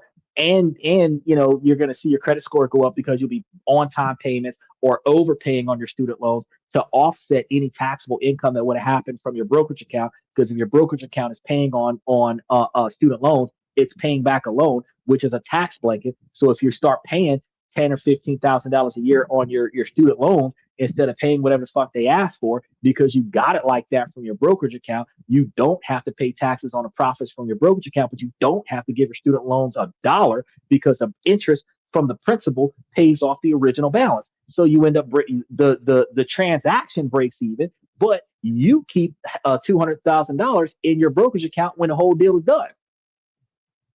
And that's not something that people talk about, but that would be a benefit for going to college. Either I agree as to the money, but the money is the only reason why it's good. The money and the networking, that's the only two reasons why it's good. If it was about going to do the book learning and taking the test and getting the piece of paper, I would say that college is a waste of fucking time. It's a waste of time and a waste of money. Is that 40 to 70% who drop out is because of money? Yes, sir, that's right. 40 to 70%. He said that math ain't mathing. No, sure it's not. That math is not mathing, bro. The way that so many people fail, that math is not mathing. He said 20% college students read at a graduate school level. That's because the large majority of the people that go to college are high school dropouts where they dropped out in the ninth grade at 15, 16 years old, started working, and life sucked. And then at 26, 27, 28 years old, they go back to college, and like, fuck this, I'm not going to live this life anymore. Right? Special shout out to Joe Jack. Um, but yeah, that's true. He says, is your student loans paid off? My student loans are permanently deferred. So no, they are not paid off. I don't give them a dollar. I have $0 payments for the remainder of my life. I'm not gonna cap. I'm not gonna cap. I'm not gonna sit here and try to tell you, oh man, I did what I was supposed to do 20 years ago, and oh man, I got it made. No, I found out 3 years ago that if I would have been doing this in 2013 when I went to college, that I'd be a fucking millionaire today. But I just found out in 2023, which is 10 years after I finished. You know what I mean? I just found this shit out. And I'm like, damn, if somebody would have told me this in 2013, somebody told me this when I first started in 2010, I'd be rolling in it right now, you know? But I did. Well, hindsight is always going to be 2020 for everybody. But the logic behind it is that I learned, and after I learned, now I'm teaching everybody else. All right, look, if you pay attention to what you're doing, yeah, you can get the paperwork, you can get the grants, you can get the scholarship, you can get the free ride, and still take the 200 grand. And you could put the 200 grand somewhere where the 200 grand is making you 400 grand. So by the time you get out of school, you got all of this extra money that nobody else will do anything else with, because the average person that goes to school and sees all that free money, they borrow against a stone, they pay their mama's rent, they buy themselves a car, they pay car notes, they pay phone bills, they buy expensive computers, they buy expensive clothes, they party with their friends, they pay dues for fraternities and all of this other shit. And when they get out of college, they spent up all the money. They don't have a dollar to work with, and they still owe the money back. Nobody ever invested. I'm telling you to invest it. He said, "You got grants?" Yes, I had got. I not only did I get a full ride, I also had scholarships. I had a 4.0 GPA from the time I started till the time I finished, and well, not by the time I finished. By the time I finished, I had a 3.8 GPA. I think I got as low as 3.6. But I was always an honor student. And I was in what was it, Phi Theta Kappa, I think it was the honor society fraternity that I was involved in the whole way through. I'm talking about like 10 plus years of honor student the whole way through. I had the grant, the federal Pell Grant. Then I had the scholarship for being black, the scholarship for being middle aged, the scholarship for being smart, the scholarship for being a man. I was getting scholarships all over the place. They put up scholarships for all kind of shit. Scholarship for hardship, scholarship for being the head of household, scholarship for being first generation college student. Even though I wasn't a first generation college student, but where's dad? So since he wasn't there, that he wasn't claimed, so they didn't know he existed. So I'm like, hey, if they don't know, first generation college student, I took advantage of that. So I was getting refund on refund on refund, and I was maxing out on all the loans. So I could have had a bigger bill there, but I didn't. Steven says, for me, 2 years community college, two more years bachelor, one additional year master's. That's not how it's going to work for you, buddy. That is not how it's going to work for you, buddy. You're going to see. You're going to see. The 4 year institution is going to be 150%. So if you did 2 straight years of college, because I thought that you did 3 years in your undergrad at the community college to get the 2 year associate's degree, because that's how they treat you. They make you do all kinds of extra remedial prerequisites that's not on paper. Then you're going to get your associate's degree, because that's what I did. All this extra shit. Then you go to the 4 year institution. Now, with the 4 year institution, the curriculum is much more difficult. So instead of you packing down all of your core classes, you're going to stretch the shit out, which means that your 2 years is going to become 3 to 4 after your associate's degree. So you're halfway through to your bachelor's, but you still have 3 years left, which is 5 years. And then your master's degree is going to be 2 years, because it's 150%, but it's not going to be a year and a half. It's going to be a 2 year program. It's going to be an 18-month program that's going to give you an extra 6 to 9 months. And by the time you finish with it, you're going to be like, fuck, I've been here 2 years. And that's if everything works out the way it's supposed to work out. Because if situation happens and competitiveness causes you to not complete it to the magnitude of acceptance, and you have to wait until the next rotation, those types of unexpected delays causes your education to not be what it is. Because, like, for example, you might think everything works according to plan. No, you have certain paradoxes in your education that is like a quantum leap situation, where this one class must be passed before you can take anything else. Now, all of the other shit that you were taking there didn't matter which came first, but this motherfucking class comes after all of that and comes before all of this. And now all of a sudden you've got one semester where you're taking one meaningful class and a bunch of bullshit classes to be full-time student, and then you start getting into all the rest of your meaningful classes. That situation happens at least once a semester. At least once a semester. because it's chain reaction classes. It's like if you've ever played like Dungeons and Dragons or Magic the Gathering, where conditional cards you must play card A before you play card B kind of shit. That's how the education system works. And they do that to make more money off of you because in order for you to get funding, you have to have at least 2 3 credit classes to get 6 credits. Otherwise, they're not going to fund you. So they'll fuck around and force you to do 15 credit hours when 12 credit hours is full time because you're going to have a lecture and lab, which is 4, which makes no fucking sense. You're not going to be able to sustain 3 lecture and labs, which is 12. So you're going to end up with 2 lecture and labs, which is 8. And then in order to get 12, you're going to end up picking up a 3 credit class, which is not enough. That's 11. So you got to pick up another 3 credit class, which puts you at closer to 14. And then you're like, shit. And you find yourself doing 2 classes a day. Monday, Tuesday class on this side, Tuesday, Thursday, or Monday, Wednesday class on this side, Tuesday, Thursday class on this side. Sometimes you got one in the morning, one in the evening, but you're going to school Monday through Thursday. It's crazy. He said, you got grants, not loans. No, I got grants and loans, Michael. That's why I didn't have as much. Go to grants.com for grants. Grants.com doesn't always give you grants for your education, but you can find a lot of grants there. He says, so you don't have loans. No, I have about $65,000 or $75,000 worth of loans under my belt, buddy.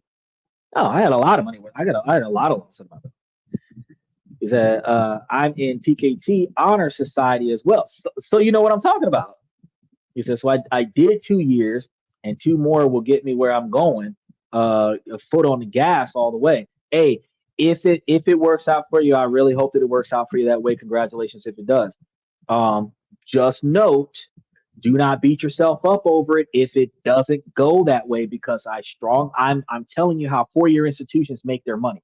They're not making their money off of you graduating. They're making their money off of you having extra semesters of class for shit that you didn't know existed. Because what they don't tell you is what the prerequisite class is for the core class. You have 2 years worth of core classes to get your degree, and then there are prerequisites and electives that are not listed in your degree that you must complete before you get to the core classes for your degree. And that is why it's 150% of the time, because 100% of what you think is going to be there, 50% more of bullshit that you didn't know that you had to do.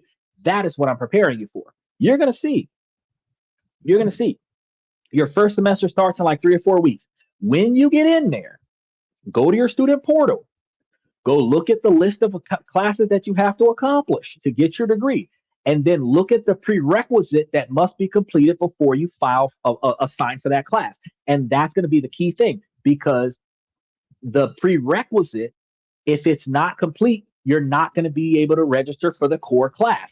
That's when you're going to find out that pre-calc or pre-chemistry or pre-trig or pre-this or pre-that or pre-the other is going to be some shit that's going to have to get done in order for you to get into the original class. And if you need like statistics 2 or calc 2 or genetics 2, you can't get to genetics 2 without biology 2. You can't get to biology 2 without intro and biology. You don't know what you need until you look at the prerequisite. But once you go into your student portal, you're gonna be like, holy fuck, look at all these goddamn classes.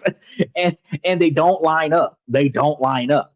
Because there's gonna be 2 things that are gonna interfere with you. One, they don't line up in the pattern in which you want to schedule them. And 2, they're not available the way you want them to be available. So you'll find that certain classes overlap, so you can't take them both in the same semester. You'll find that certain classes fill up too quickly, so you can't get it this year. You got to wait until next year and be one of the first people to enroll in it as soon as drop ad or enrollment starts. You're going to find that certain stuff, is going to inconvenience and delay your ability to finish.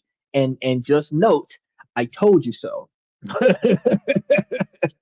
So in like I want to say September 15th, roughly September 21st, when you come back and tell me, yeah, I see what you're saying. I just started booking classes, and this is gonna be some bullshit with booking classes. That's gonna be when October 15th, maybe October 28th, drop ad week.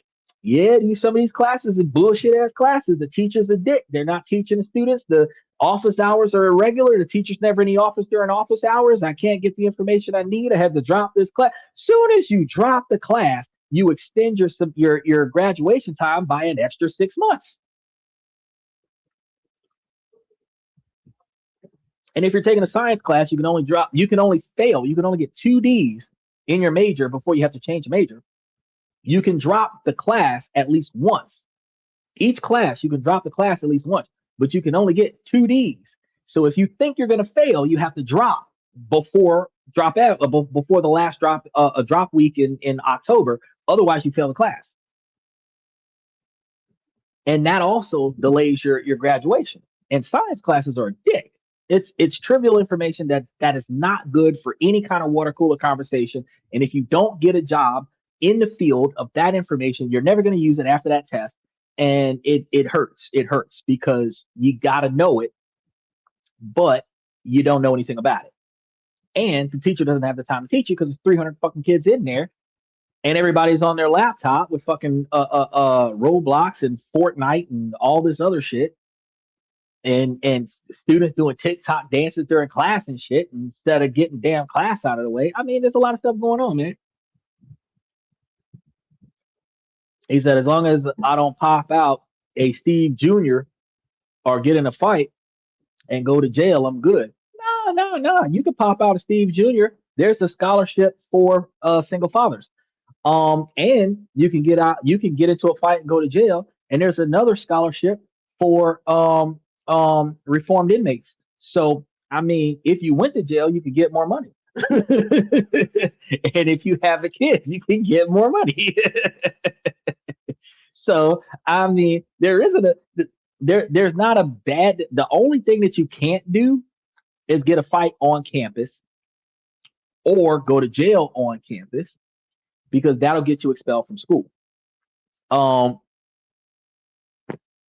that's pretty much it. That's pretty much it. Don't do anything that'll get you in trouble on campus with the campus. But I mean, if you down the street, around the corner somewhere, and you get knocked off, as long as the local police don't go and tell your dean, like nobody gives a shit.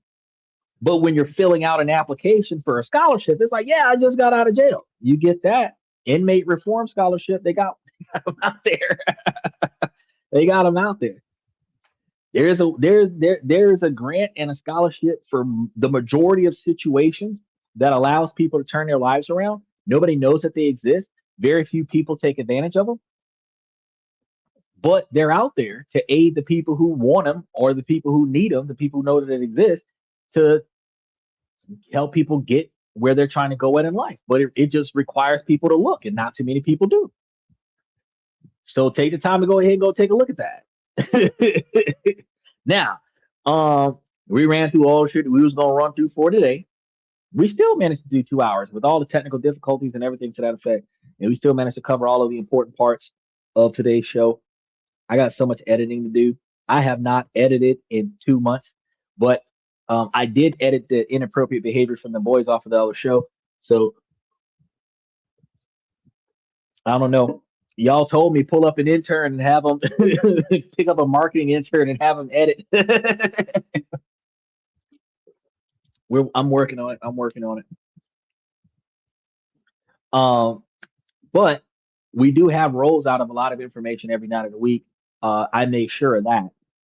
So I stood firm on that. So now you're seeing at least one, if not two, releases every day on the updated, if not future information, so that you're not going to fall behind as I work on getting the older information produced, because that older information is going to end up being refreshed in later shows to give you guys updates on how what I told you guys last year has either changed or improved with the current laws that have been enforced over the last 12 months. Because as you see, when they first started doing cuts last year, this time last year, and I was talking to y'all about this time last year, they were not working on um, um, tuition reimbursement or paying back your student debt.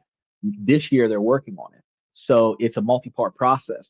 So where they fucked up the rotation last year that had everybody pissed off, they're doing the rest of it now, and they still got another 2 years left because this is midterm. He's halfway through his 4 years, so he still has 2 more years left to finish doing what he's planning on doing before he stops. And all of whatever he does is either going to help or it's going to hurt, depending on the person. Most of the things that are done is for big business perspectives, but a lot of things from business perspective is accountability, because why are colleges making so much money if nobody's getting a good job? That's a waste of money. So from a Shark Tank perspective, I would fire the universities that are producing no opportunities after college. So yeah, I can see why he does certain things, but in other scenarios I also see like big business keep the money in the pockets of big business, keep oil flowing, uh keeping money in the pockets of big business and keeping money in the pockets of billionaires, in order for the lower 25 and the lower 50% of people to benefit from these types of bills and laws that are being passed, is that you have to position yourself in a place as big business. So when your LLC or your C corporation or your S corporation gets the pass through taxation that originally you didn't know anything about, you start getting that and you start building a small income on top of that. And you can use that small income to subsidize your W 2 work. But the tax deductions that passes through your small business will allow you to get more money back on the money they took out of your taxes. But because it's a deduction, not a credit, up to 100% of the money they took out of your check will they give back to you. So if they took $3,000 out of your check, they're going to give you back the $3,000 they took out of your check. So if you got a business on the side and you spent $4,000 on getting that business up and going, and they give you back the $3,000 off of your check because that's what they took out of your check, your business pays for itself because it gives you back what you spent on it, and ultimately allows you to build a second income, right? Where you could probably work from home and do something that you like better than the other job that you're doing. And if you're working from home off of a laptop, you're able to work from school off of the same laptop. Like I said before, if you've got a morning class and an evening class, from the time you get out of your morning class to the time your evening class starts is usually 6 to 8 hours of space, which gives you plenty of time to do 4 hours of work, take a nap, and study for school, which means that you can wake up at 6 o'clock in the morning, go to school, take your AM class, get out of your AM class, take a nap, do lunch, do some work, go to your PM class, go home, go to bed, and you're good to go. And you're getting paid while you're in school to do stuff that you love to do and still be able to get your degree. That's the kind of stuff that we didn't have in our knowledge repertoire 10, 15 years ago. It was go work at a low thought process job, which is a manual labor job. Whatever they tell you to do, you're getting paid for your presence, and then leave from that job and go focus on getting your education so that you can try to get a better job. We would always tell ourselves it's not always going to be like this, without figuring out how it's not always going to be like this. We don't plan for change. We just expect change to happen. We don't realize that that piece of paper from that school does shit for our ability to get a better job. They're not waiting for us to walk off the stage to hand us the keys to the corner office. With so many people that finish school that are begging for that exact same job, we are one out of millions. And it is like a lottery pick. We're not going to get what we think we're going to get, like they're just going to hand it to us because it's me. No, you have to stand out above the rest. And the fucked up part is that when high school diplomas was the standard, a bachelor's degree was standing out above the rest. Bachelor's degrees become the norm. You need a bachelor's degree to clean toilets now. So a master's degree is above the rest, but you still only have a $200,000 cap. Ultimately, they're going to be expecting, but in the next 20 years, they're going to be expecting everybody to have a master's degree, and a PhD is going to be above the rest.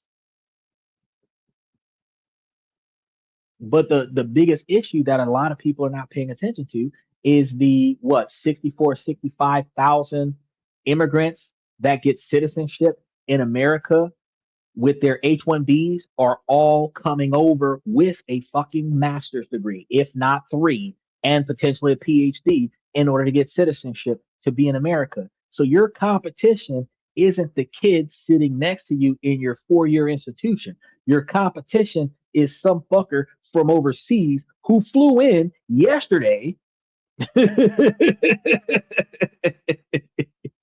and has a degree 4 years better than yours. That's your competition.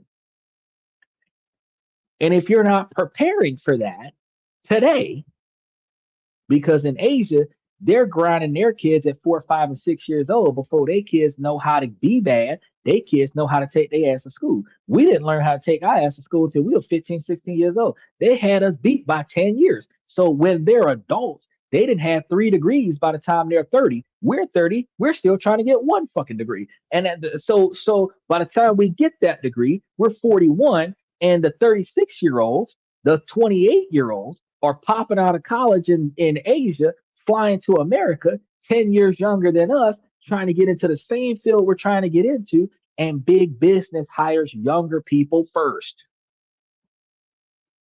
So, where we might equal somebody else with knowledge and skill set, they're younger and more able bodied, which puts us in a fucked up position. It puts us in a fucked up position because now we're too old to do the job. If we would have did what we had to do and we got that job when we were 20, we would have had so many more opportunities. But when we start trying to get into that fucking job at 40 years old with no experience, they not really trying to fuck with us at 40 years old with no experience. Doesn't matter if we got a bachelor's degree or a PhD. You know, if we're starting up our own business, yes, we can shadow somebody as an undergrad. We can get our 5 years of experience for our background on our website or whatever, and then start treating patients, treating the overflow from other places where we're charging cheaper rates so that we can build a reputation for ourselves because you're working for yourself. Yes, you can get out and get into the field at 45 years old and nobody give a fuck. But to say that big business is going to hire you at middle age and say that you're intro level, no, they don't want you. They want the 20-year-old. That's going to be the hardest part of life. He said it must be nice to be stupid. Stupid people don't know how to. The privilege doesn't know what privilege looks like. The deprived knows what privilege looks like because we know, but we're not getting. We're watching everybody else get it. But stupid people don't know how privileged they are because nobody tells them. They don't learn. They don't know. Nobody's showing them how they've got it made, right? But truth be told, the rest of us that knows that there's more to this, there's levels to this shit, and it ain't stacking up right. That's the group of people that is actually gonna have to figure out a whole nother way because this shit ain't stacking up right. It's a jingle set that's being stacked crooked. We're gonna have to figure out another way to keep the shit from tumbling over. But as soon as we start figuring out another way, that's when all of the other doors start to open. Doors that had no keys to them start to open from the other side because we're looking from a different lens. And that's what I try to teach y'all. It's harder to become successful the longer you wait. Yes, sir, it is. Well, it's not just the longer you wait; it's the longer it takes for you to get there.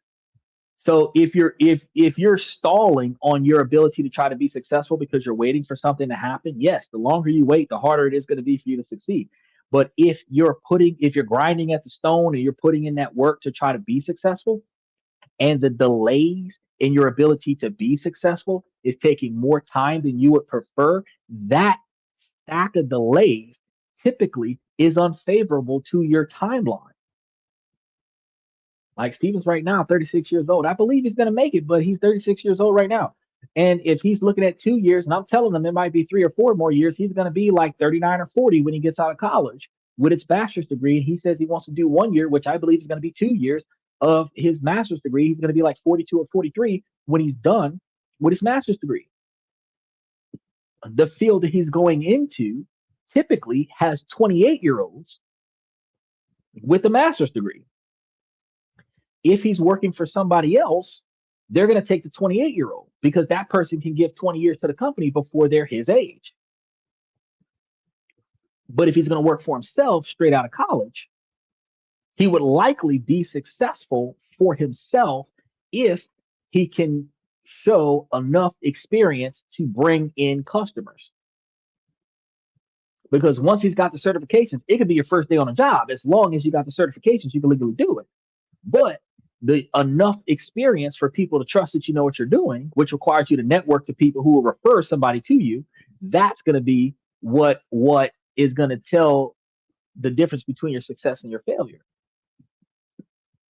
It's psychiatry is what he was supposed to be going into. So like therapist kind of stuff.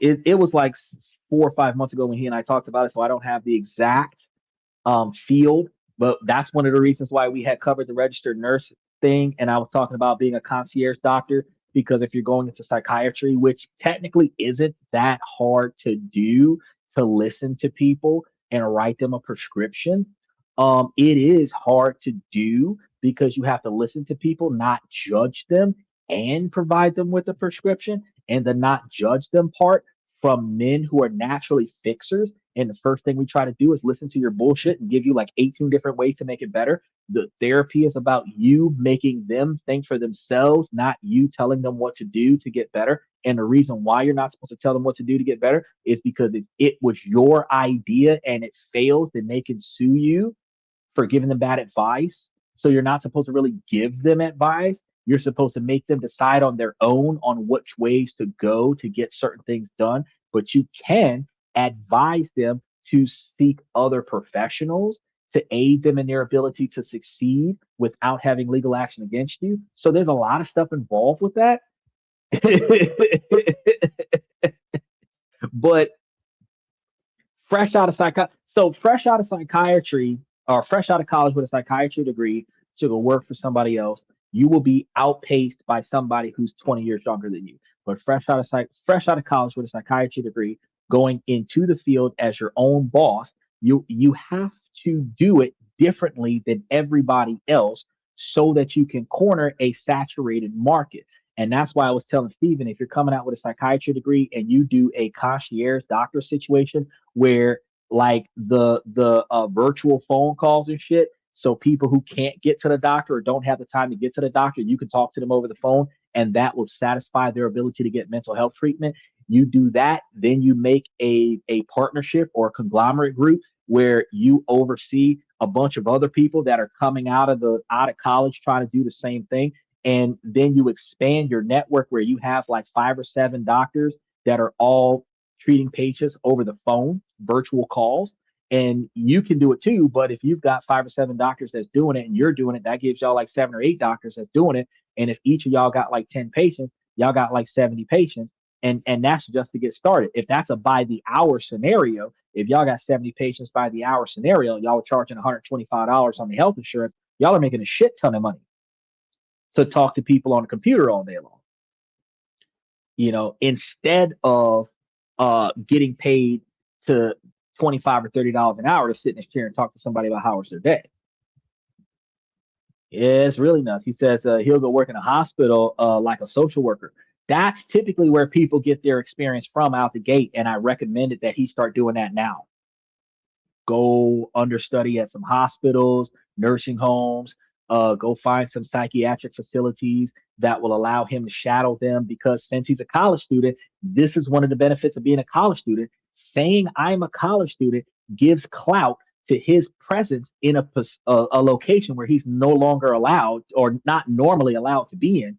And then they will show him around because he's a college student. They will tell him shit that other people wouldn't know the ins and outs of the operation because he's a college student and this is what he wants to do for a living. If he starts doing that now, he says he's got 2 years left of undergrad and one more year of master's. He's got 3 years of experience he can get under his belt if he starts doing it now, so that when he gets out of school, he can say, I've got 3 years of experience as a psychiatrist and I've got a bachelor's degree in psychiatry. Then he can get all the fucking patients he wants. But if he gets out of school first and says, I got a master's degree in psychiatry and I've never treated a patient, it's going to be hard to get your first patient. That's the hard part. Is on the psych floor. Thorazine.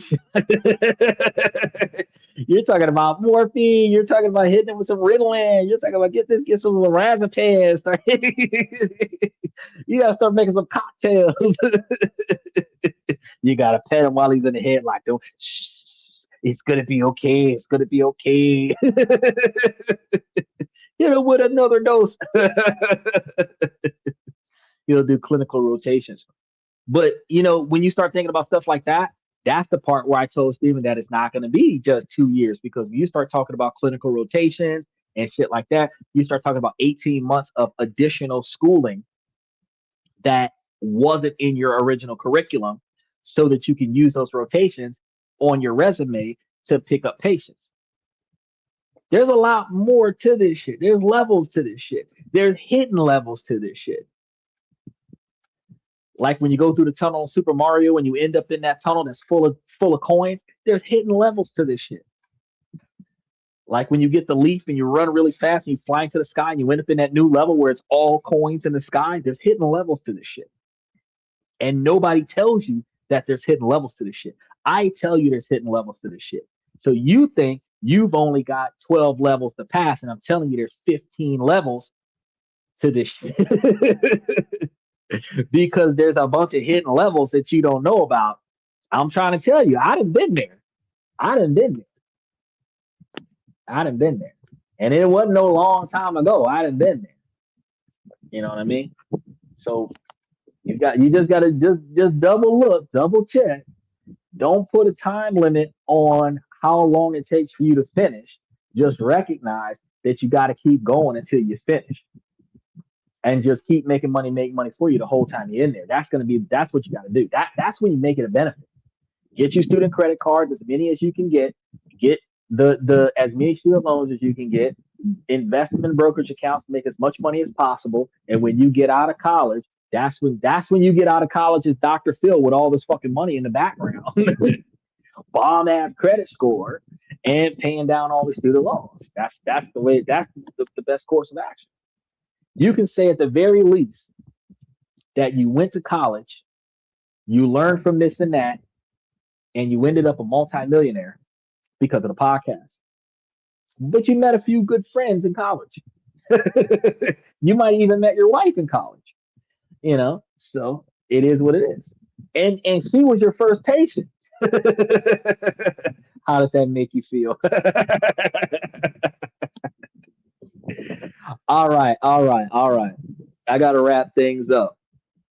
So, special shout out to Michael, Joe Jack, FX Trader, OG Kicks, Uncle Andy, Steven, FX Trader. I really appreciate you guys coming to the show. We're going to start by saying, ladies, as long as the situation doesn't make sense, I'm going to keep asking you ladies to make it make sense. So, ladies, please make it make sense. I almost forgot. I see Daniel Barris in there. Special shout out to Daniel for always diving in here. And Aztec 420 for always coming through, listening, even when he can't chime in the way I want him to chime in. We're going to be here tomorrow. We got a lot of stuff that we're going to be going through tomorrow because we're supposed to be talking about some 401k stuff for tomorrow. So make sure that you guys come through. If you haven't hit the notification buttons, do so. The shows are already listed for the rest of the week. And I was posting shows for September, so you're going to see a lot more shows for August and September up there as well. All of July should be posted except for the Monday night shows, because I like to do the Monday night shows the week of, so that is the most relevant information possible. But the rest of the week is up there. Tuesday through Sunday is up there for the rest of every week of the month of July and the majority of the weeks of August. So go through there, see what shows you're going to make yourself time for, and then make sure that you're here. Usually around 11:30, 11:45 Eastern Standard Time is when we tee the show off every night of the week. Just linger because we'll get here eventually. I don't see any unexpected trips in my future, so we should be here. Even if we don't start it on time, I will be sitting in this chair, wondering why it's not starting on time. So remember, ladies, while I give this information to the men to help them become higher value men, I do this not just to improve their financial lives. I also do this to help them improve their personal decision making skills because their personal decision making skills directly impacts their income. But fellas, I tell you guys on a regular basis that you have to prioritize the things that are inside of your control that you don't like and make the necessary changes to improve those things and then navigate around the things that are outside of your control. Ladies, while this is a male-driven podcast from the male's perspective, you too can make yourselves higher value individuals by prioritizing your 20 and 30-year plan, reverse engineering how you're going to go about utilizing that 20-year, 30-year plan, and then keeping your eyes and ears open for the potential suitor with the right personality characteristics, drive, ambition, dedication, motivation, admiration, and integrity to achieve his own goals. Look at what his goals are, make sure there's long-term satisfaction goals and see how well his goals match up with your goals. Then you and him can get together and y'all can accomplish all goals together. Where I tell you guys on a regular basis how two people can make $1 million faster than one, but it requires both of you to be working towards the same style of long-term satisfaction, not short-term gratification. You don't have to have dreams in the same field. You just have to have dreams with the same end goal, retirement without financial responsibility, and mapping out how you're going to get there. Okay. With that being said, I want to thank you guys for coming to this and that. I really appreciate y'all lingering through all of the inconveniences of technology. I keep telling y'all technology is your friend until it's not. I'm your host, Xander, where we talk about this, that, and everything in between. And I will see you guys tomorrow.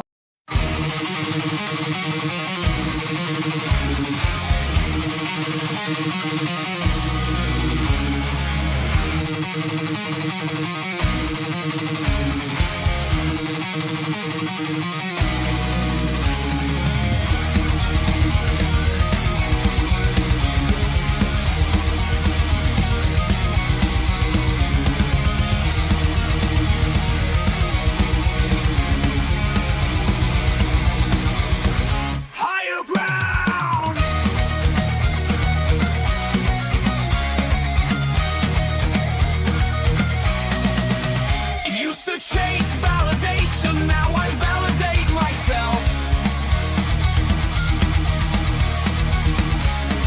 Building inner strength, putting doubt upon the shelf.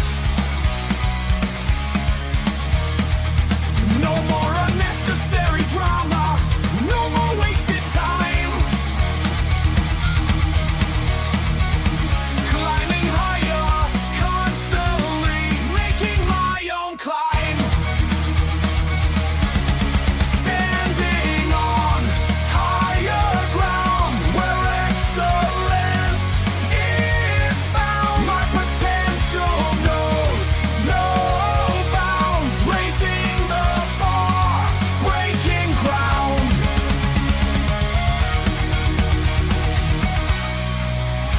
My network is my net worth. Choose your company wise. Surround yourself with eagles, not with sheep in disguise. Every interaction is a reflection of my brand. Quality over quantity, that's my personal command.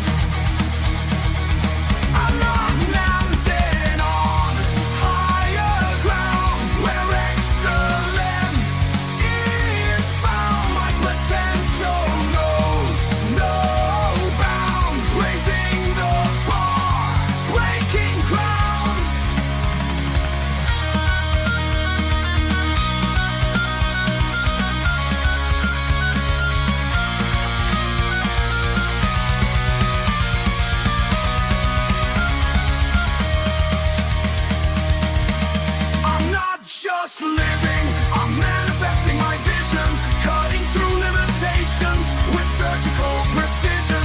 My expectations are my compass, my respect is my shield to mediocrity and chaos. I will never